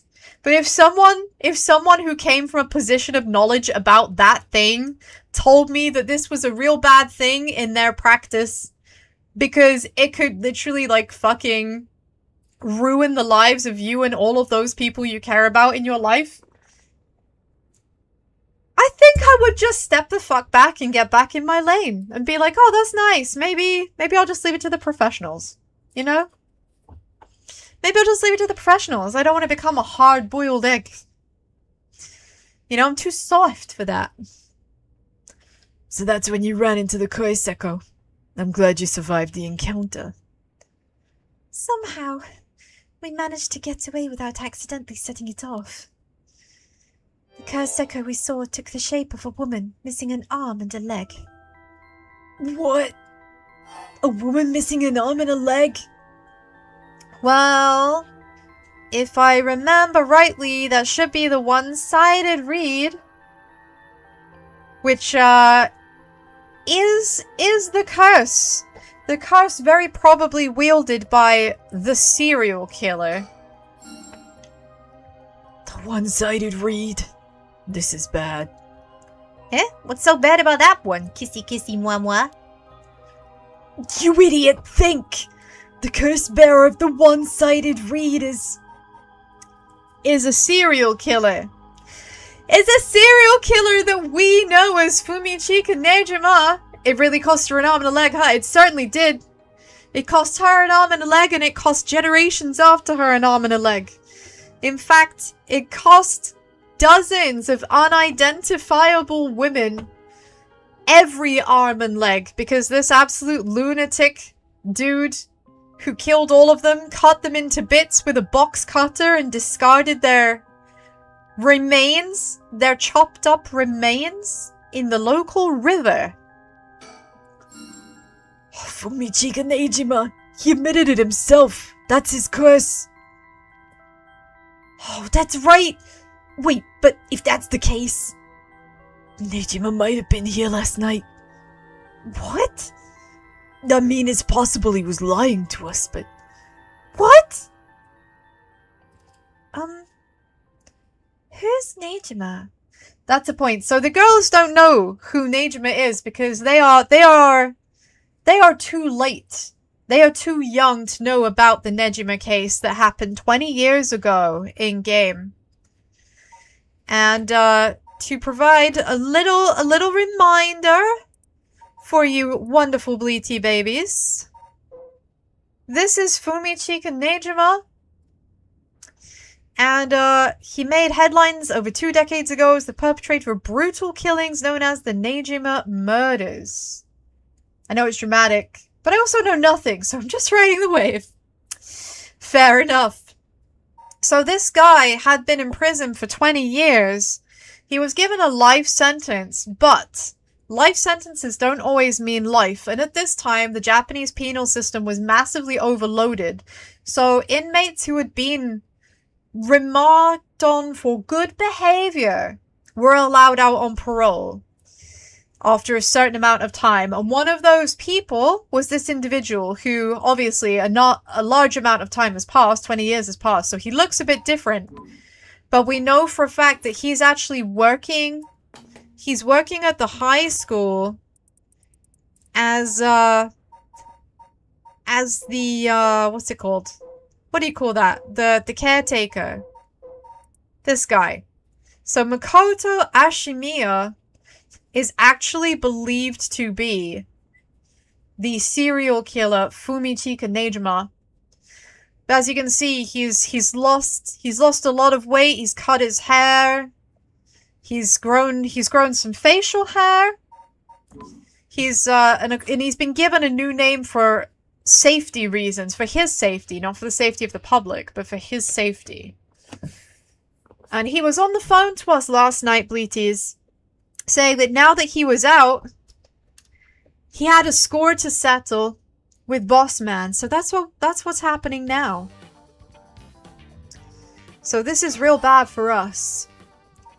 We need to tell these girls about this guy, and maybe they can provide us with some info that helps us join the dots to realize that Ashima is Nejima. So Nejima's trying to take advantage of the Feast of Shadows for his own nefarious purposes. Huh? He said he's going to massacre the city at sundown today?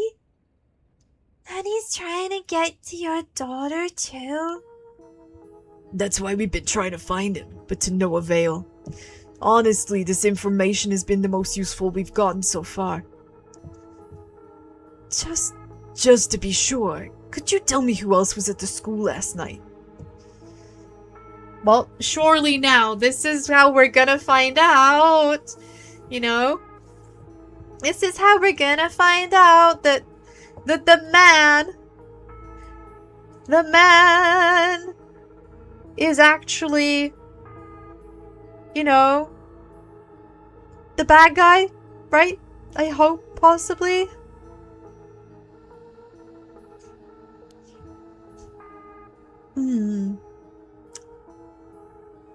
There was us, Mr. Junochi, and one of our classmates, Hitomi. Oh, don't forget old man Ashimiya. Wait, Hitomi? You mean Hitomi Okuda, the second-year student? Well, yes. Why? Boss, so she was here last night. Kissy kissy mwah mwah, look, she's pouting too! She's ready for a smoochie! Well, I saw Hitomi earlier. Though, she didn't seem like a curse bearer to me. You did? Did you talk to her? Yeah. Would you mind if we asked you a few questions about that? Well, Hitomi said she didn't want to talk to the police because she was afraid of becoming a suspect. So I can't tell you anything unless you swear you won't drag her into this. I mean, this is, to be fair to Hitomi, so for those of you who don't remember, and it's completely reasonable not to remember, it's been a while. So for those of you who don't remember, she was seen in places that crimes happened where there were no other witnesses. So that makes her suspect primaire, right? And she doesn't want to be primaire suspect because she just happened to be in those places at that time, and it's very unfortunate for her. But she doesn't want to get dragged into it. You know?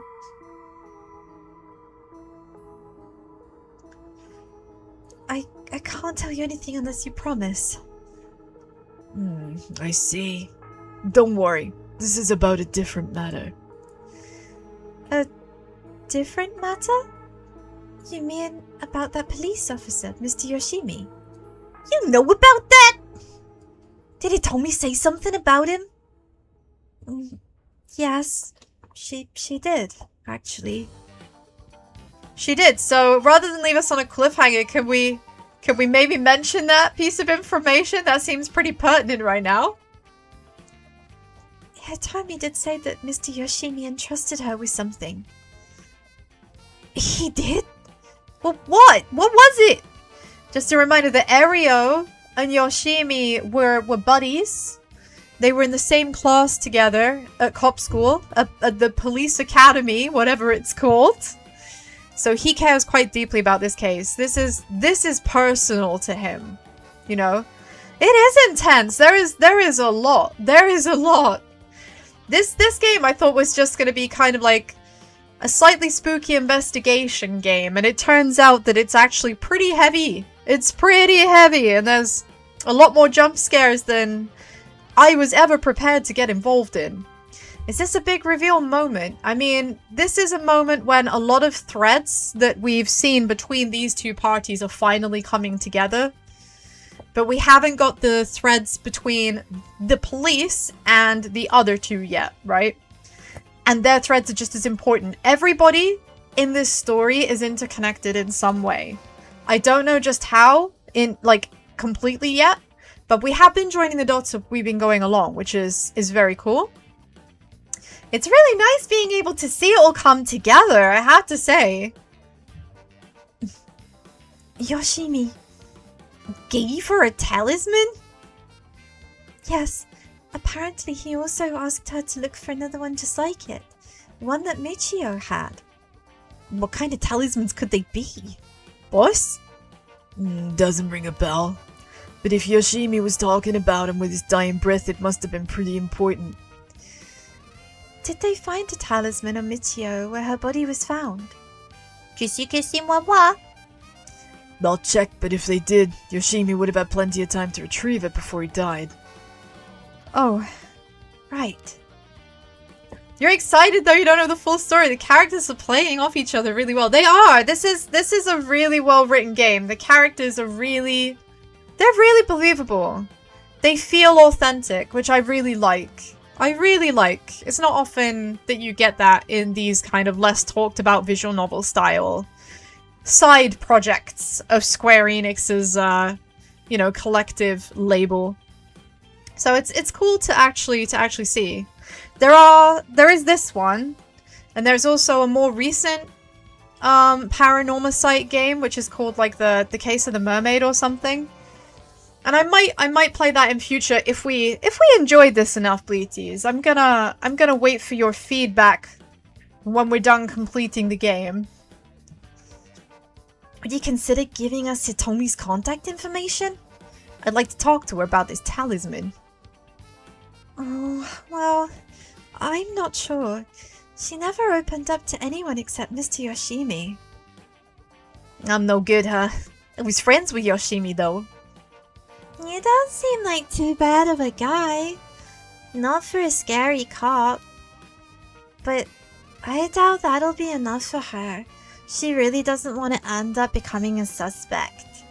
She doesn't want to become a suspect, and I appreciate that.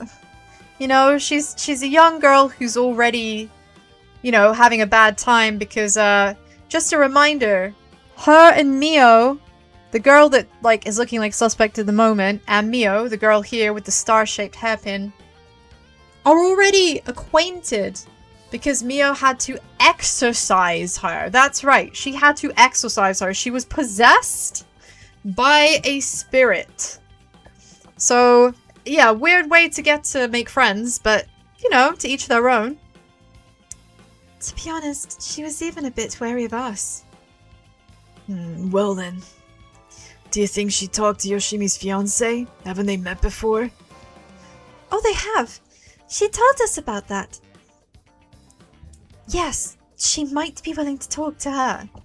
You must have come here to hang out with me. Ah, thank you. I appreciate that my dear Bleaties are not too bothered by what I play and are quite happy to listen to me talk absolute shit, because really that's all I do. EP is just a waffling machine.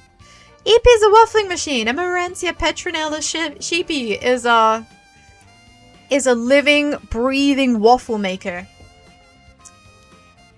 Alright, we better find her fast. You haven't been able to reach her? That's a little worrying. Yeah, that is worrying, because she's the last person that saw Yoshimi alive. It works out, thank you! So, we need to exhaust all of these dialogues, right? And then we can progress. Oh, thank you for the half pat, no money. Thank you. Mayu Choisawa, we'll let you know as soon as we manage to contact her. Oh man, posture check? Ugh. Oh, busted. Alright, alright, I've unshrimped. I've unshrimped. Are you happy now? Are you happy now, Blair? Look, sitting like a shrimp is comfy, okay? Yeah, I know it's bad for my back. I'm now sitting upright. I'm sitting upright like a respectable eep. Alright, one more thing. Your Tommy told me that Mr. Yoshimi gave her instructions in the event that something happened to him. Oh, thank you for the hydrate! Sippy sippy time! Sippy sippy! You've got to stay hydrated. Oh, that's the last of the peach sparkling water in this bottle. But I have, dun dun dun, I decided to try something different. Inspired by wanting to try something that isn't my usual. You know, wanting to step outside of my comfort zone. I decided to try a flavored still water instead of a flavored sparkling water. And I don't normally like still water particularly. But my next bottle of still water is actually strawberry flavored. Strawberry flavored still water. So that's next. G Fuel. Not until I get a sponsorship.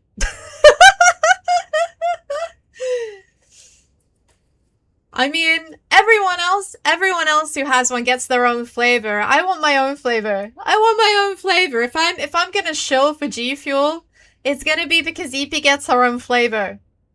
I don't know what we call it yet. I have to sit and think about that. But you watch this space. You watch this space. He told her to give the talisman to Mr. Nakagoshi from the police headquarters. What? So, it was a Nakagoshi case? Why would Yoshimi tell her that? What would my flavor be? I don't know, no money. I had to think about it. Because, like, yeah, but someone's already got that flavor. Someone's already got cotton candy floss. Someone's already got that one, so I can't do that. Oh, sorry, is that? I think that's G-Fuel. It's either G-Fuel or Gamersops, one of the two. They've got that already. Thank you for the hydrate. Oh, we're gonna sample it, are we? We're gonna sample it right now. We're gonna try the strawberry flavored spring water that's not fizzy. Okay. Let's do it. Sheep milk. What? Oh no, that sent me. That sent me, that did. Oh god. Right, let's see how this tastes.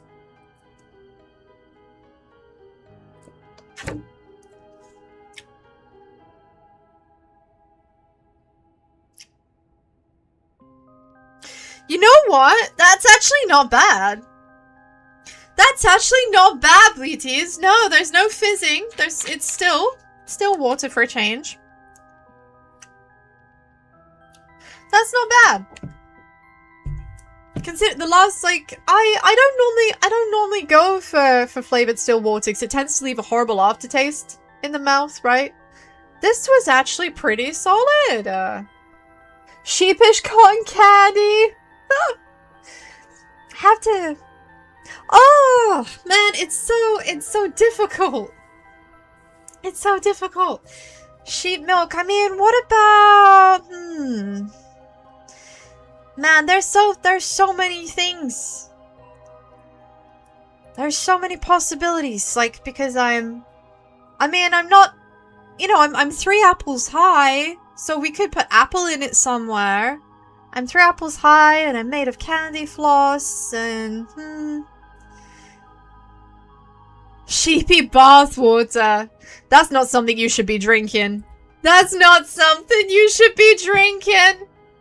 Man, maybe I should set up an Etsy shop. 3 apples high. Yeah. 3 apples high could be a good name for a flavor.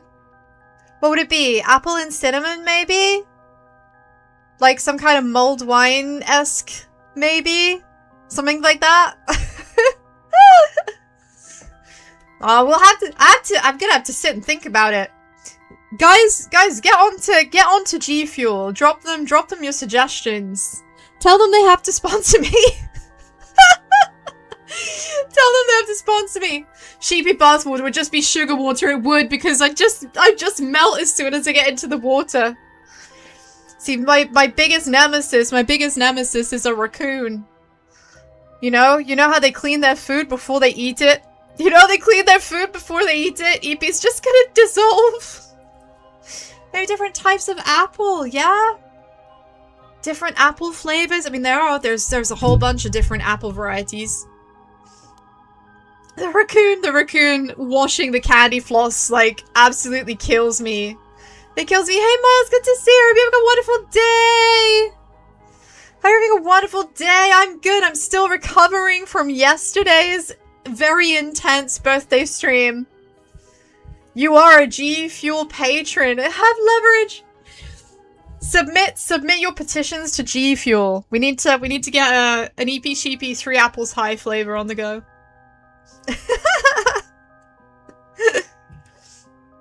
Could you check on that? I will, but I don't know if they'll pick up when I call. Kissy kissy mwah mwah. Look, they're both doing it. They're both doing the pouty face. How's the stream going? It's going good, thank you. Thanks to all of the wonderful Bleety's help, we are on our way to gaining important information and solving part, at least, of the mystery. We need to align all of our cases. We need to cross streams with everyone. Is he with the Paranormal Affairs Bureau? Well, yeah, Nagoshi's the chief, but he's almost never in, so I don't really know the guy. Now, the way he's looking down is specs like that. Kind of missing the cop music though, aren't you? Aren't you? To be honest, I'm not even sure he exists or if he's just a figurehead. I've never spoken to him myself. I didn't add you after whispering you. No, I didn't get around to it. I don't really like to randomly add people to anything. Because it feels like a bit of a breach of distance, you know? I like to have a degree of work-life separation. One does not simply cross streams. In fact, I do remember that. An incredible Ghostbusters moment right there. We should never cross streams. All the Paranormal Affairs cases are referred to as Nakagoshi cases. Jeez, what's up with that? I kind of wish they would just, like, tell us all in one go. Treat me like some random girl. I'm at your every stream. Oh, Bleeties, how many of you have been coming here for a long time, but I haven't added you personally on Twitch because it would be kind of inappropriate, no? None of you are just random people. You are all my Bleeties. You are all wonderful Bleeties. And I cherish and appreciate every single one of you. But I still like to maintain a degree of personal distance. You can add people on Twitch, or, you know, when you follow them. Follow people on Twitch. The only people I generally follow on Twitch are people that I send raids to, and that's just so that it's easy for me to quickly get to them when we clock out and send you to raids, you know? Send you to their channels. You value my privacy. Oh, thank you so much. I appreciate that. I also value your privacies, Bleeties. That's why I will never attempt to divulge personal information from you that you're not willing to freely give in chat. Because that's just kind of weird. And we were talking about that earlier, weren't we? The confidentiality thing? What if someone just rocks up at your door? Someone just rocks up at your door. Like, hey, got your address from the registrar at school, so I figured we could hang out. So we need to know more about this situation. That amulet Hitomi was looking for may be the missing puzzle piece to this mystery.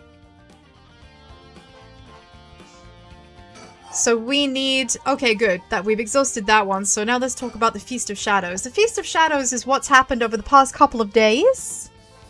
You know? It's what's happened over the past couple of days, and it's why the curses have appeared. It's why the curses have appeared. So someone with magic powers has made this happen with. They've made this happen with. We need to put a stop to it. It would help if I knew more about how the curses of these 7 mysteries came about. In that case, you're probably best off talking to that crabby researcher guy. You mean Mr. Ishi? I would very much like to talk to him. Ah, right. He's a teacher here too, isn't he? You would know him already. He might be more inclined to talk if it's one of his students doing the asking. Do you know where he is? I do. We tried to talk to him, but he refused to cooperate. But you two should give it a try. He's at his usual cafe working on his papers. You have to sleep because you have an early morning. Thank you so much for dropping by. Good morning, good afternoon, good evening, and good night. I appreciate you so much. Thank you, thank you. Have a wonderful morning when you wake up, and thank you for hanging out with us. Thank you for being a good egg. Hope to see you soon. The cafe. Oh! Kuro Kikyo Cafe in Kamezawa. Thanks, we'll head over there now. School rules say we're not allowed to go to cafes, though. Don't worry about it. I'll allow it. Yeah, the police said you can do it, and if the police said you can do it, then you are basically allowed to do whatever you want because the police won't arrest you because they told you to. That's how it works, right? Kissy kissy moi moi. That's all it takes. So, apparently we haven't exhausted this yet, even though we've just been told to go to the cafe. There must be a mastermind behind everything. Someone who orchestrated all this for a reason. I want to find out why. Which is fine, but we need to talk about the serial killer that might be working at your school, and this is really, really, really, really important.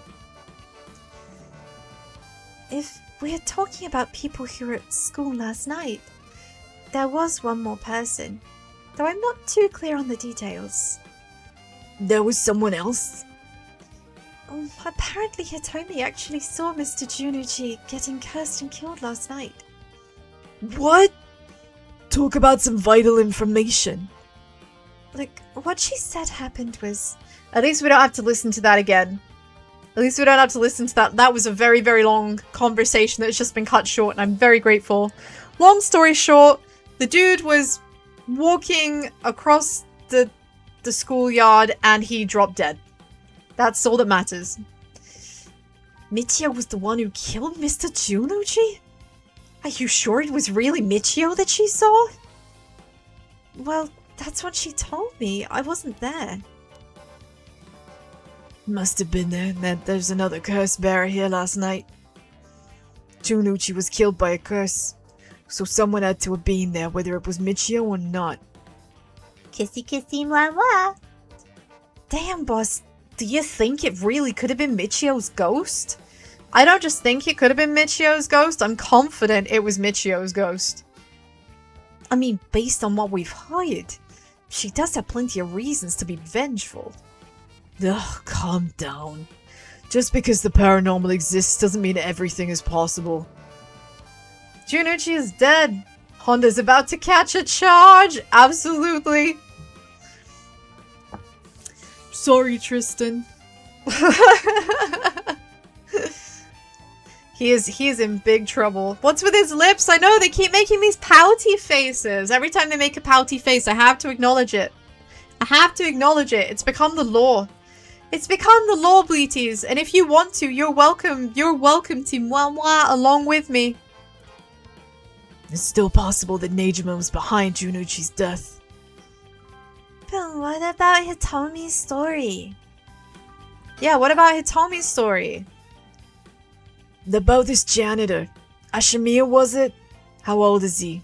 How long do you think has he worked here? Why are you so interested in him all of a sudden? I only just transferred to this school though, so I have no idea. However, Yako has been here for quite a long time, and Yako would know. He's around 50 years old. He came to our school about half a year ago. The irony is you've been playing along before I made up the game! High five! High five! Hey Flowey, good to see you! You're on Twitch and you can chat on Twitch, yeah! Welcome, welcome! Of course, you are welcome to be wherever you want to be. If you prefer YouTube, be on YouTube. If you prefer Twitch, be on Twitch. You are welcome to do either. Yako taught me the countries. I think Yako taught a lot of us the countries. Yako taught me how many countries have better cuisine than the UK. Which, spoilers, it's basically all of them. Thank you for the hydrate, Malvender. Thank you. Time for another sippy of this strawberry water that's actually better than expected. Thank you so much for the sub. Thank you. Very much appreciated, Pink J. Look, you get your own sheep. Look at it go. You've got your very own animated Bleaty. Sippy. This is actually really good. The still strawberry water is a surprise hit, Bleaties. It's a surprise hit. I see. Thanks. I think I'm starting to get a better picture of all this. Listen up. It's not uncommon for former prisoners to find work under an alias after their release. The notoriety attached to their former name can get in the way of proper rehabilitation, you see. What are you? No way! An extra 0.1%, only 884 followers before we get Clock Tower. Indeed. I made a commitment at 1,000 followers on Twitch, I will play Clock Tower. I will do it. I'm a massive fucking baby and I'm terrified because it's a horror game where you get pursued by a creepy dude with giant scissors. But I will do it. I will do it. I'm committed. Hey Flowey! Welcome to Twitch! Welcome to Twitch! It's good to have you with us! Yeah, when I get around to playing Clock Tower, you have to be there, Bleaties. You have to be there. Not just because I'm doing it for you, but because I'm a big fucking crybaby and I need you to make me feel better when I get scared and died. Please.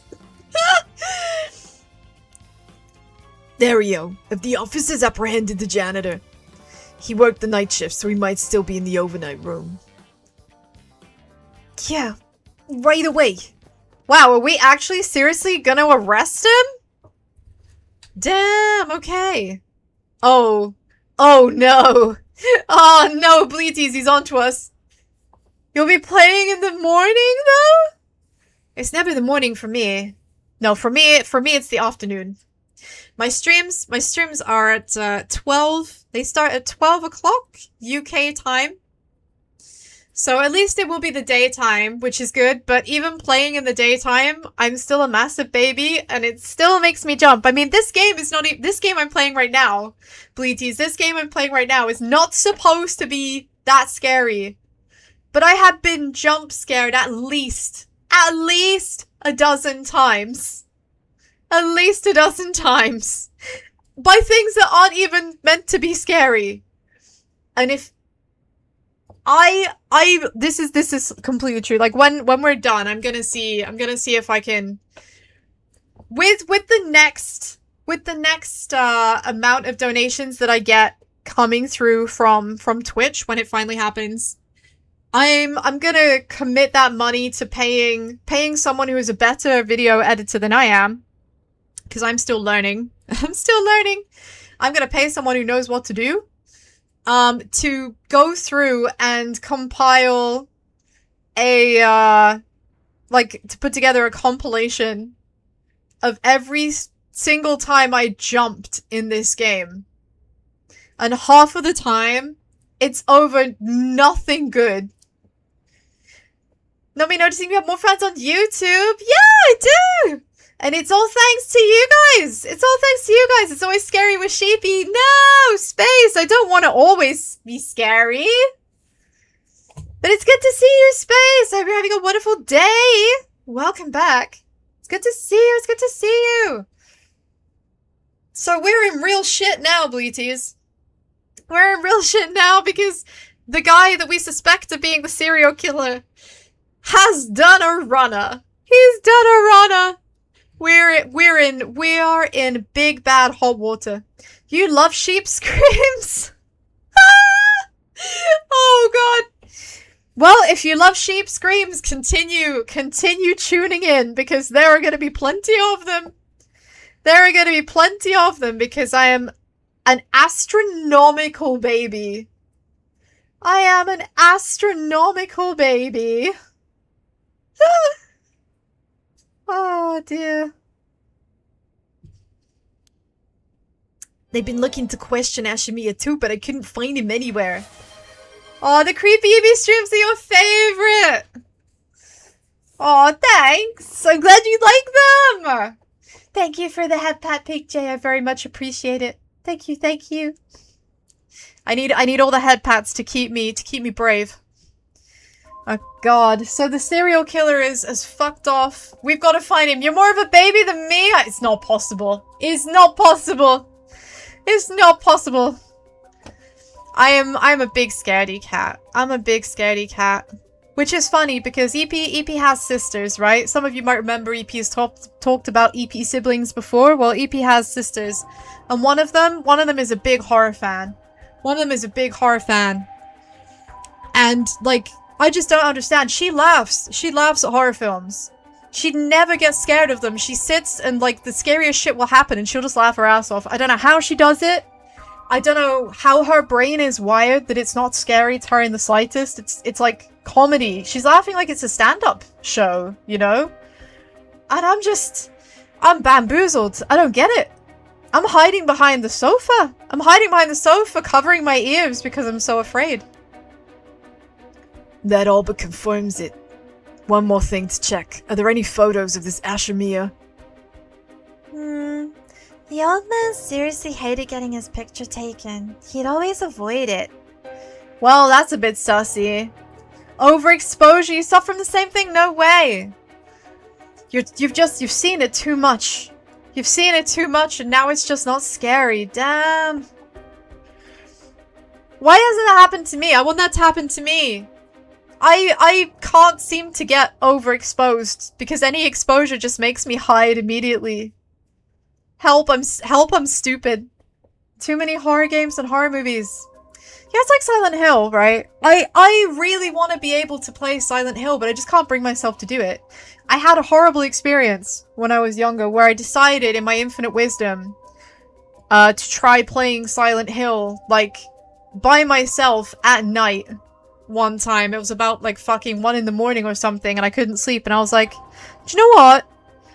I borrowed this game from the local games library because that was the thing we had, and I came from a poor family, so we couldn't buy many games, so we would borrow them, right? From the games library. I was like, I'm gonna give this a try because I can't sleep. I don't need to tell you the rest. I don't need to tell you the rest. I didn't sleep. That's all you need to hear. You love Silent Hill. I love the lore of Silent Hill. I love watching videos about Silent Hill's lore. But goddamn, I can't play the fucking games. I'm such a pussy. I really am. Ario, call for urgent search for Makoto Ashimiya. We can't let him get away. Yes, sir. I'll contact HQ right away. We're getting closer to the culprit. Oh my. I didn't expect this at all. Silent Hill isn't scary? I find it terrifying because especially when the fog is thick, I hate that I can't see what's coming. I hate that I can't see what's coming. I hate not having a full field of vision. That shits me up big time. Like, real bad. real bad. Silent Hill isn't that scary. You have to play through more than once. Silent Hill F you think I'd enjoy. The combat's challenging, but it's not evil. Okay. I mean, I'm open to it. I'm open to it. Probably the scariest thing I ever played, and I've talked about this before, but it bears repeating because it really highlights what an absolute fucking baby I am, was I have a friend who still has the PT demo on their PlayStation 4. That's right, they never deleted it. They never deleted it, so they still have the PT demo on their PlayStation 4. They're never gonna delete it because it's like lost media now. So they're hanging on to that shit tooth and nail. And, genuinely, they booted it up, and I got as far as being in the room with the door in front of you before you even walk through the corridor. The room you're in is red, the door in front of you is a slightly darker shade of red. And I got as far as, like, going to the door, and I just couldn't bring myself to open the door. I couldn't bring myself to open the door. I was just fucking petrified of what was waiting for me behind the door. I couldn't do it. You've never seen gameplay of Silent Hill. So you are a dude, and you have nothing with you, except, like, a radio which occasionally makes hissy noises to let you know that something dangerous is nearby. The original Silent Hill had tank controls as well, which sucked ass. Anybody who romanticizes tank controls is a wrong'un, and I will die on that hill. The Silent Hill shooter arcade isn't scary. Okay, but on-rails shooters aren't scary, are they, man? I actually really like on-rails shooters. I'm a big Time Crisis fan. I own the home versions of those things. I love it. But yeah, just I do like survival games. I like survival crafty games. I was able to play Forest and Sons of the Forest, and those can be quite fucking scary. But the thing is, in Silent Hill, you just don't have that much protection for yourself, and I think for me that's the difference, like, between what makes Silent Hill really frightening compared to, say, another horror franchise like Resident Evil. In Resident Evil, even though it's survival horror, there's plenty of ammunition and plenty of, like, you've got, like, some combat skills, you have some armor, and, you know, you can see what's coming. You have a full field of vision insofar as, like, the camera's fixed, but you can see the whole area, right? Yeah, tank controls are the worst. Fuck tank controls. Yeah, I appreciate forced camera angles, you know, for artistic effect. But I like that in Resident Evil you have that degree of control and survivability. And but in Silent Hill, you are just a dude. You are just a dude, right? You are a dude looking for his kid. And you can't see around you very well. You don't know any fucking martial arts. You don't have any suit, like any armor or a vest. You don't have a ready supply of weed to heal your wounds. And you don't have a suitcase with all of your fucking guns in it, right? You are just a dude. And that is way scarier than anything.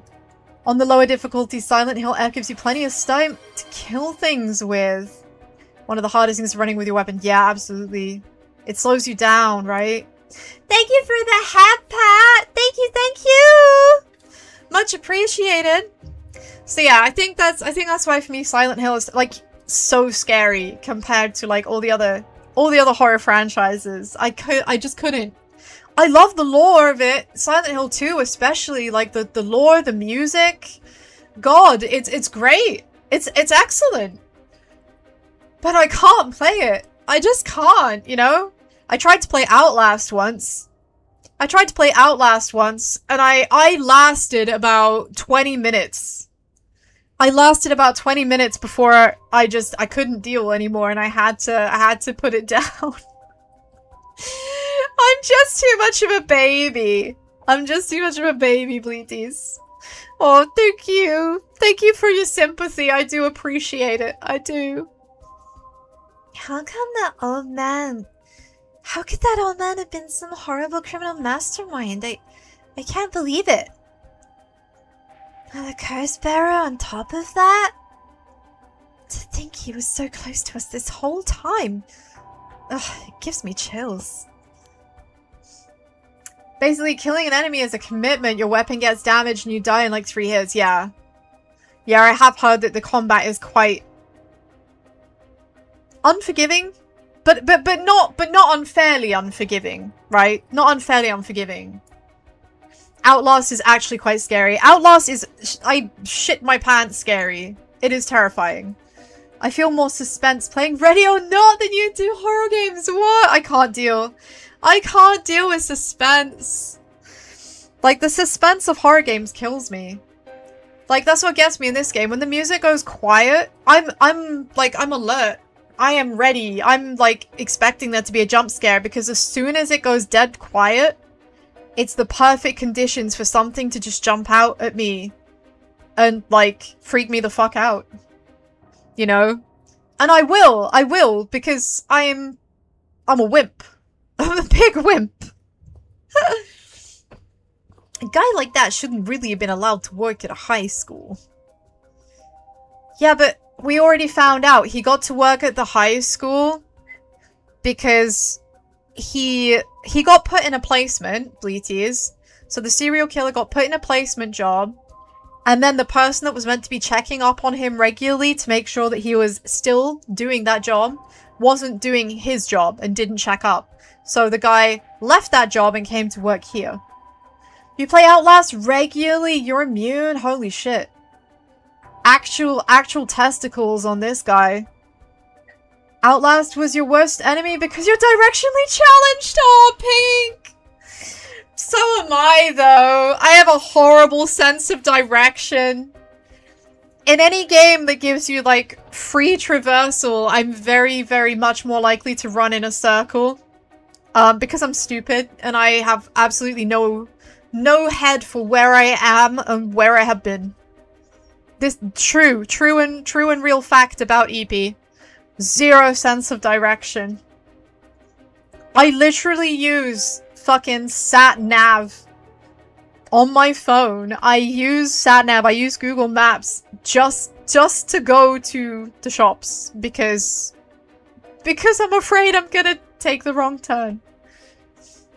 We're just little sheep. It's true. Bleh. Bleh. Let's hope it isn't already too late. Oh, I may have shown Ashimiya my curse stone last night. Why did you show him your fucking curse stone? Oh, right. Remember, Bleeties. So, we didn't actually show it to him. It was just that it appeared in Yako's hand. And he was like, what is that in your hand? He noticed that we were holding something. We hadn't even noticed we were holding anything yet. I don't like this one bit. Yeah, safety left, death right. Exactly. Exactly.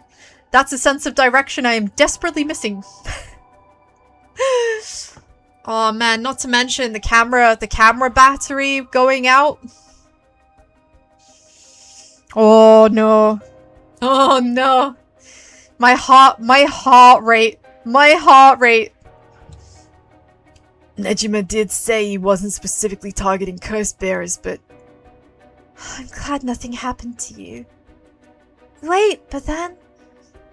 Could it have been old man Ashimiya who attacked you in the hallway? Kissy kissy mwah mwah, look at that cute little pout.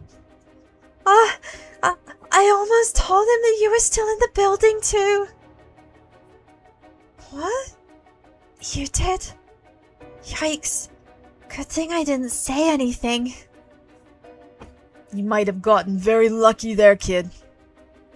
Yeah, we didn't pass on that piece of information. It's just as well we didn't, because we could, in fact, all be dead right now. Oh, this is too much. I hope they find him soon. Come on, long arm of the law. Help us. Okay, so we are out of things to say to her. So we are almost done with this dialogue, thank goodness. Maybe we can go and explore some more, because it now seems like we're on a manhunt, Bleaties. We're on a manhunt. We've got to find the serial killer. What was that thing you mentioned about Michio earlier? Something about a grudge? Did you know anything about her? What was your relation? I'm her friend. I was actually planning to resurrect her at first. Ah, I see. We gain quite a lot of information from you two. It's only fair we share as well. Tell her, Ario. Well, alright. Keep in mind this is just a theory, though. Okay. After re-examining the crime scene, Yoshimi concluded that Michio's death wasn't a suicide, but a vehicular collision. Basically, it looked like she'd been hit by a car, but it makes no sense. It makes no sense. We know that it was an accident, but how it happened still kind of doesn't add up. Kissy, mwah. Being hit by a speeding truck or van would have resulted in similar injuries. The investigation was ordered by Yoshimi, so it seems he had doubts about it being suicide. What? A van? Speeding? Oh no. She's just remembered something important, Bleaties. Remember about speeding vehicles. We saw something about this from the previous story. Let's see if you remember. Yako? What's wrong? Are you okay?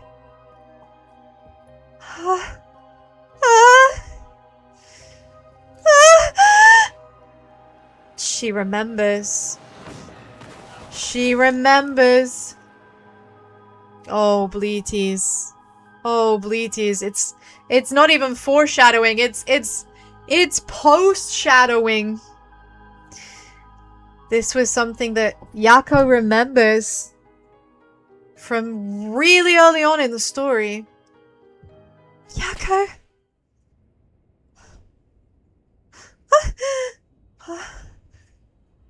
Yes? Wait. Was I? Are you back now? How do you feel? You're covered in sweat. I'm okay. I think... Sorry, I just went a little crazy there. It's no problem as long as you're okay. That was quite the surprise, though. Yeah, the eyes. She's hiding something, but she needs to tell them what she saw. She needs to tell them what she saw. Yako, come on, help us help you. Yoshimi talked to you about Michio, didn't he? Well, he didn't give me any specifics if you're wondering about that. So I don't know what was truly on Michio's mind either. Right. Well, do you have any idea why Dunuchi was so scared of you? About that. I mean, I think I know, Bleaties. Considering we know that, Dunuchi was blackmailing some of the girls. He had something on them that was so shameful, so deplorable in their mind. They couldn't tell anyone about it, and they were willing to be blackmailed by this asshole in order to keep it quiet. We still don't know exactly what it is, but there are rumors. There are rumors circulating the school about his penchant for the young girls. So we can surmise that it could be something to do with that. I'm not exactly sure how to put this, but...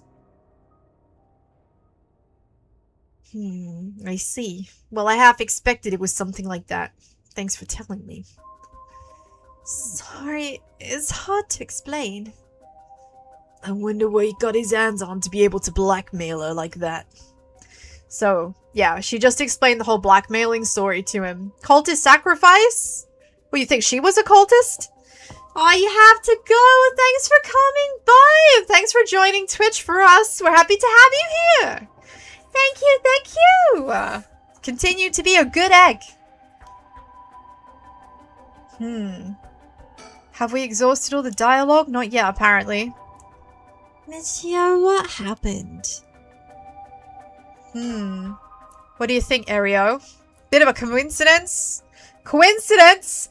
I think not. All of these things are obviously interrelated. It's one hell of a coincidence, huh? That this random girl you know is already involved in the case. Yeah, I'd say that's not a coincidence. I'd say that's absolutely the opposite of coincidence. Junuchi was almost killed. By a curse. And I wonder about the exact cause of death. If the curse's origin and the cause of death are connected, it will give us another lead. It would give us another lead, so we need to look at the crime scene. That is to say, the scene of the crime. Wow, Mio, you're so calm. Are you used to this kind of thing? I wouldn't say I'm used to it. It just comes with experience, I guess. No. I've heard some stories about you.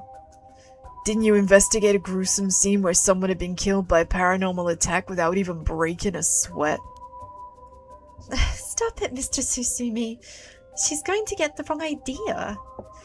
I mean, dare I say, I feel that Mio is just naturally very cool-headed. I think when you're used to seeing spooks and scares on the regular, you do just kind of make peace with it. And I think that's the thing. She's made peace with it. She's probably seen worse things. A co-iniquidant, if you will. Nothing more. Don't look into it. Pure co-winky dink. Wow, that's amazing! Mio, you're a professional. You think? Totally, you're so cool even in the face of death. That's so awesome! Well, when you put it like that, I'm not sure how awesome that actually is. Can we please actually look at the scene of the crime now? Oh, finally. I want to see! I want to know what Forensics has to say. Hey boys, Forensics is calling. I'll go see what they have to say. Sure, thanks. Now, one phone call to Forensic later. And what have we got? Boss, they found this on the ground a short distance from the scene. What's that? A ribbon? Yeah, the kind used to tie up your hair. Well, I mean, it's no use to tie up his hair, is it? He doesn't have enough to tie up. But, that does kind of imply that there was a girl here. Reminds you of a scene in The Purge when the paramedic was like, I've been around death plenty. Man, I've never seen The Purge, but I genuinely think that, yeah, probably a lot of paramedics are just like, yeah, it's just another Tuesday. You know? I guess it comes with the territory. You must get pretty desensitized. Well, I guess maybe it depends on the circumstances. After that point, it just doesn't scare you seeing ghosts do that to you. Yeah, I think so. Once you've seen enough, you're just like, whatever. Me, though, I'd quite like to see a ghost. I'd like to see a ghost and ask it questions about, like, its time. You know, like, what era was it from? What was it like then? What did the buildings look like and stuff, you know? What was the average day like for that person? I wanna know why they stayed behind. Why are they a ghost? Why didn't they move on? What? I've seen that ribbon before. You have? Go on then. Jesus, the sudden cut-in jump scare. Fuck's sake. Yeah, that's the ribbon Michio always used to wear. What? Doesn't... Same. High five! Man, We need to get a paranormal investigation going on this channel at some point. That can be a high level EP stream. Going on a paranormal investigation. I think it'll be fun. Have a chat with a spook. Ask him how his day is. You know, what's it like being dead? Doesn't that mean Michio was here? Are you sure? Definitely. I have the same one at home. We bought them together. It has to be hers. Then, did she come back to life somehow? I don't know about seeing me on camera IRL. I would still be EP. There are ways that you can do like AR, right? An AR stream. It's got to be possible. It's got to be possible. But how? I mean, probably the right, I guess, the right of resurrection that everybody is so desperate for. I mean, what else is it gonna be? If it was Michio that came back to life... Where would I go? That's the question. She got her revenge on Junuchi, but she may have more revenge to dish out. Is there anyone she'd have a grudge against? Kissy kissy moi moi? You can play Phasma? No, that's a hard no. That's a line. That's the line I'm not crossing. I'm not playing Phasma. Nope.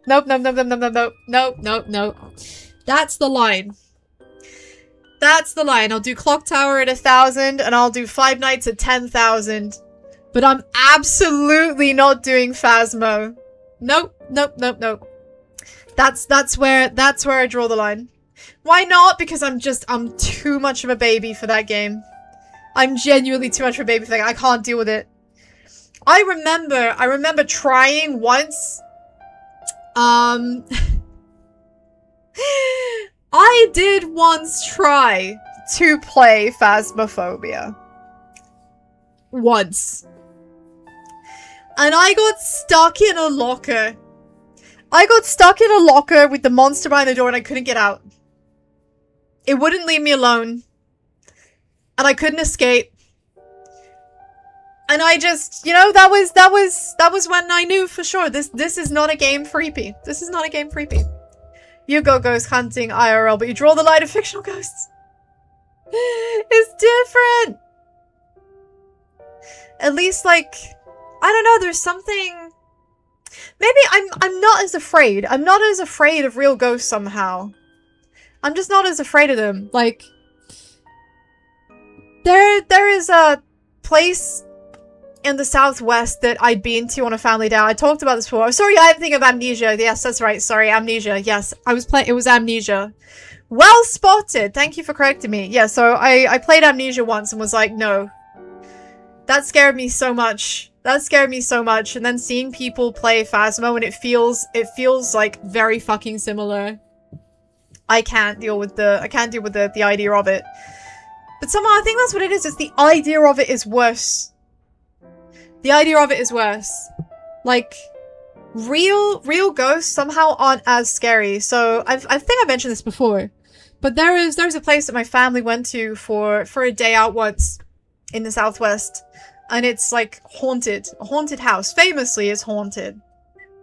And walking around that house, like, weird stuff did happen. I told you, right? About the phone. I tried to take a photo of a room that had once held a dead body that had been bricked off in this room, right? And this room had remained hidden for like years and years and years and years. And one day it was like unbricked. Like they were doing some renovations and they found a body in there. And I tried to take a picture of this room and my phone just like shut the fuck down. And when I tried to look, when the phone finally turned back on and I looked at the picture I'd taken, it was just a grey screen. I couldn't take a picture. yeah, and like all kinds of weird little things were happening in this house. And I went in with a completely open mind, just walking around and seeing what happened. Like the kitchen, being in the kitchen was like horrible. Being in the kitchen was horrible. This was in daytime, obviously. Being in the kitchen sucked. Like, it was just so weirdly oppressive in there. And then I was walking up the stairs to go to the bedrooms, to look at the bedrooms. And as I was walking up the stairs, like, I felt someone push me backwards as if to push me down the stairs, but there was no one there. I was completely by myself on the staircase. But genuinely, I felt a push on my chest to push me down the stairs, but I grabbed the banister. So, you know, I have first-hand witnessed weird things. And I don't know, somehow that is less scary. Somehow that is less scary than the suspense of waiting for something to jump out at me. You know, it's crazy. Invisible hackers, you think? You think it's invisible hackers? This is all actually a simulation. It was just invisible hackers. That's what ghosts really are. Life is a simulation, and anything you think is a ghost is actually just a hacker fucking with you. You know? It's just pure entertainment. That's the reality. That's the reality of it. I'm glad that we've resolved this mystery. I'm glad we've resolved this mystery. We have resolved instantly all ghosts. We've solved all ghosts everywhere, Bleaties. I mean, I'm gonna let them carry on though, because it's entertaining. It's entertaining! Keep the ghosts coming. I want to have a chat with one. But unlike these lunatics in this game, I have no intention of busting out a Ouija board, because that is a step too far for me. That is a step too far for me. That's just something you don't fuck with. In my mind. That's something you don't fuck with. What about the guy who killed her in the collision? If she really did come back to life, then it's terribly sad that she's spending her new chance at life like this. How about trying out the Bloody Mary ritual? Oh, that's something that all girls do at, like, girly sleepovers. Everybody does that. That's like a classic. That's a classic girl sleepover ghost story thing. We all do that. We all do that. I've done that. I've done that. That's not, nah. That's no biggie. That's no big deal. But a Ouija board, that is too far. That is too far. Being obsessed with revenge is such a tragic way to live. Yeah, we did. I don't know. I mean, it seems like a very ordinary thing for girls around where I grew up to do anyway. It was just like, oh yeah, we've all done this. Let's do this thing.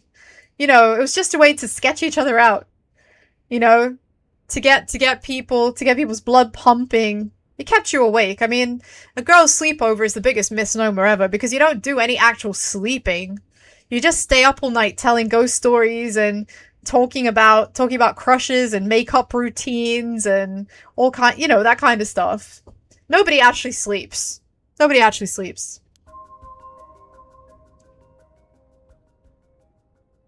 How about borrowing the real Annabelle doll? Oh no. No. No, I've seen that doll. That's the doll in a glass case, right? If it is the thing I think it is. I think 2 Point Museum actually, like, included an homage to the Annabelle doll. Annabelle doll, what the fuck? EP's lost the ability to string a sentence together. But yeah. Yeah, the doll in the glass case, and it's, yeah, it fucking watches you. It's so cute. You think it's cute? I think the Victorian style porcelain dolls are fucking terrifying. Genuinely. EP Nana, rest her soul, actually like collecting those things. I fucking hate them. Hate them. Hate them passionately. They are insanely creepy. And I hate them. I hate them. I will never have one in my home. Never, ever, ever. I hate them. I really don't like them. And I'm glad that I never have to see them anymore. It's actually a Raggedy Ann IRL. Ugh. I just don't like those dolls, man. They're creepy. Why would you want one in your house? Why would you want it in your house? Like, the eyes are so dead, and, like, the way that they, like... Oh, just everything about them is wrong. I'm afraid that's all we can tell you. Don't worry, you were a big help. Thanks. We should start our search for Nejima and Mayu Chozawa. It might be worth it to check Michio's house as well, just in case. Let's use the school as our base of operations. If anything happens, go to one of the offices hanging around here. Got it. Thank you, and good luck. We'll go talk to Mr. Ariishi about a way to lift the curse. Alright, boys. Let's get going whenever you're ready. Imagine having a life-size clown doll. Also, absolutely not. I'm not scared of clowns. I just wouldn't want a life-size one in my house. That's so fucking weird. What would I do with it? What would I do with it in Eepee's barn? Nah, that shit can go sit in the field in the rain. There are real haunted doll collectors? Crazy. Hey, to each their own, though. There are people who definitely think that my hobbies are dumb. You know? So we need to move. We'll leave the curse lifting to the girls while they go look for Nejima and Chozawa. A hug pillow. You mean like a Dakimakura? Man, I would love a Dakimakura, but I wouldn't want it to look like a clown, and I wouldn't want it to look like a Victorian doll either. Creepy as fuck. Thank you for the hydrate, Mal. Let's go have a sippy sippy. Ah, thank you. Much needed. Gotta stay hydrated because we are about to have another heat wave here in the UK. Yay! Oh. You're a clown. I mean, technically, Eepee's a clown too, but not like Mr. Pennywise clown. More of a. It's okay, boys. The Bloodborne remake is coming next PlayStation State of Play Honest. More like that kind of clown. Remember Harold the Scarecrow? Living outside, we get killed as a yes. Oh my god. You're having typhoons? Oh, it is typhoon season. It is typhoon season. I have seen the scenes. I have seen the scenes. And in fact, I was caught in a typhoon a few weeks ago. While on my adventures. On my academic sojourns. So, yeah. Stay inside. Stay inside. If it's a Force 8, it's time to stay inside and be cozy. Man, typhoons is crazy weather. See, living in the UK, we have like really fucking mild weather by comparison. It's just kind of consistently shit, right? It's just kind of consistently shit here. We don't have anything extreme. We very, very occasionally get like the world's most piss poor weak ass excuses for cyclones. And we get like the tail end of hurricanes, and that is like the worst of it. But we are not used to this kind of hot weather that we are experiencing in these recent heat waves. Central America is either rain or hot, and that's it. It's one or the other. Yeah, here it's just kind of usually consistently a bit wet. Aren't your typhoons bad?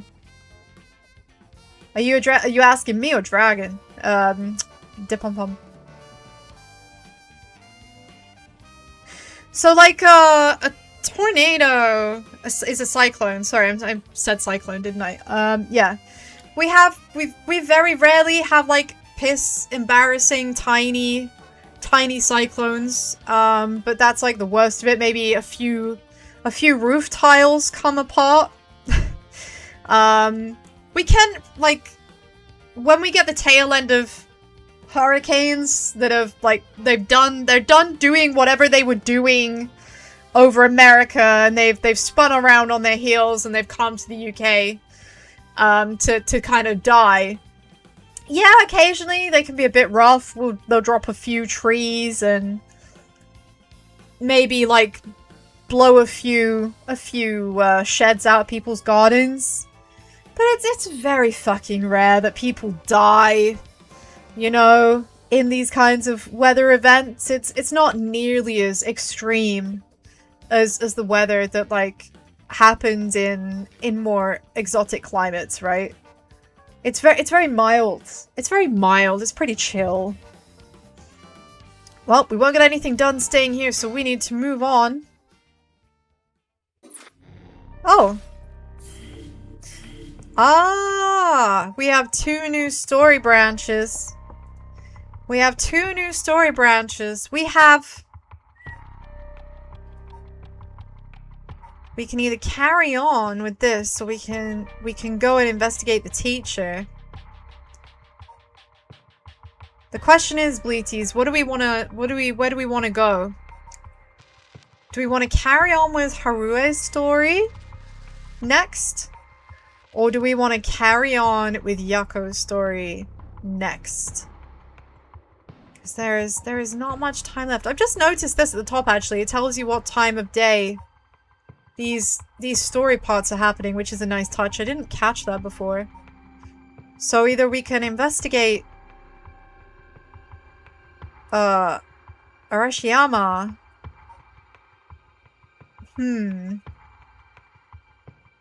Or we can revisit these guys. See, I feel like this is where we've gone. We've gone from here to here, and that's how we're meeting. That's how we're overlapping. So I think this is like the next, like, natural direction to go. Harue and Richter visit Michio's home, having determined her to be a key player in the unresolved kidnapping from a year before. As the complicated story begins to unravel, they encounter 2 men. But they're not just any 2 men! There are awesome policemen. They're the most acceptable feds to ever fed. We've got some smooth jazz type music back. I'm kind of feeling it. I'm feeling it. Ma'am, allow me to introduce you to our country's most elite detectives. The name's Jun Ario. I'd hardly call myself elite, but either way, it's nice to meet you. And this here is the brilliant Chief Inspector Tsutsumi. And yes, he's just as rough and tumble as he looks. Sometimes I really don't know if you're complimenting me or putting me down. So, you 2 are detectives? This is my client, Miss Harue Shigima. Her father's a big deal in the police himself, so remember to mind your manners.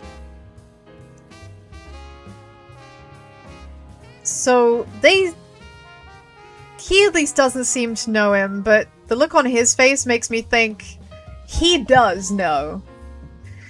I think he does know. A bigwig named Shigima? Hey, boss, you know of this guy? Shit, I've heard the name, but you know I don't keep track of who's who in the upper echelons. So, okay, maybe they kind of don't remember. Yikes.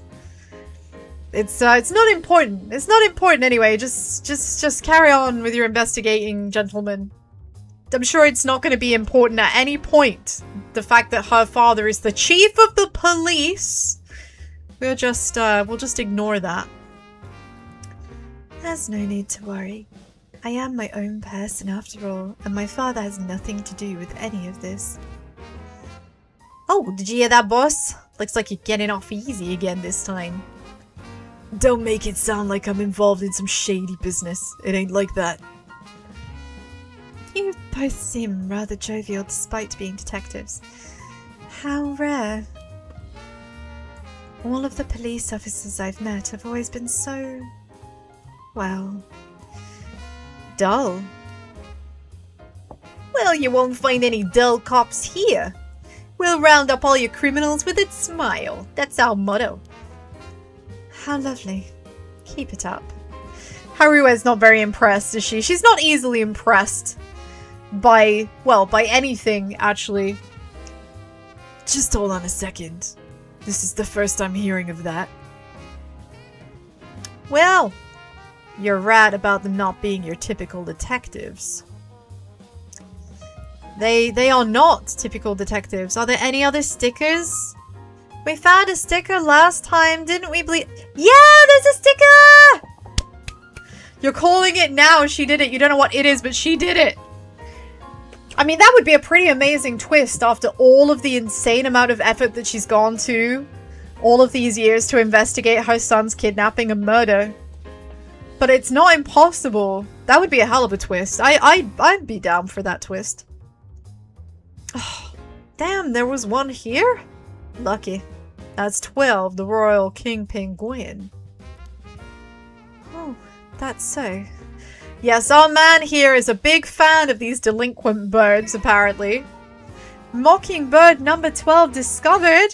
It's a penguin! King Gwyn of Pen.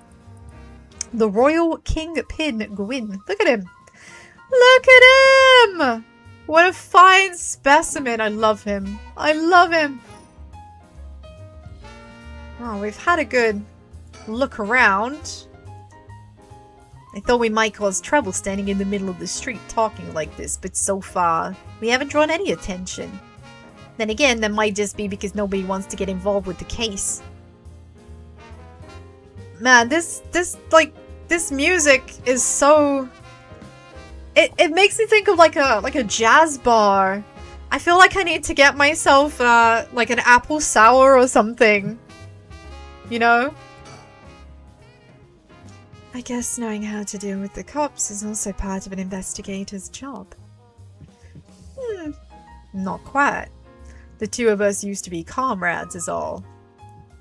Comrades? That's right. Richter used to be part of the police force himself. Quite a few years ago, though, to go solo. Oh, is that so? Not only is that so, he told us that himself in our last story beat. You should give it a try, Rio. There's more freedom in working as a private investigator. Can't say much for the quality of life, though. It's been 2 years, right? Hadn't heard from you since you quit. Kissy kissy mwah mwah. Man, he's just so happy that they've reunited, he wants a smooch. Didn't think your business would last, but here you are. You sure you don't want to return to the force? We take you back with open arms. What? To sit on my ass? Watch the birds fly? I'll take a pass. I don't belong in that world. Come on, Richter. We need your talent. The public needs you. Nah. You don't. This is my calling. The police will manage just fine without me. I'll keep on tying up all your loose ends, saving the little birdies you abandoned. Little birdies? That seems like a very specific thing to say. What does he mean by that exactly?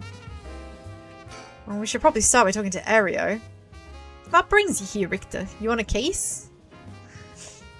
That's right. I'm picking up the police's slack. I trust you remember the kidnapping and murder case from last year. Oh! I remember now! You're that Haruo Shigima! From the kidnapping case! Huh? Did I miss something? Kissy kissy moi moi. Don't be an idiot. It was a case where Munesada Shigima's grandson was kidnapped. Which must have been your son, ma'am. Indeed. The story was suppressed by the news. In the end, it was considered a huge failure on the police department's part. Yeah, she is looking at them with a look of derision. She's looking so far down her nose at them that she's willing them to fucking disappear. With the power of her mind. I could just feel it from here. Most of the investigation was conducted in secret. And unfortunately, the department is unwilling to reopen the case. Any investigation carried out afterwards turned up nothing at all, which is why now I'm on the job. So they never caught the culprit, huh? Rough.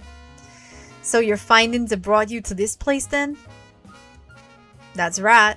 An individual connected to the case used to live around here. Kissy kissy mwah mwah. Used to? That's right. As of last week, they're deceased. We'd hoped to talk to the family. No one was home when I checked last time, so I figured we'd try again. Interesting.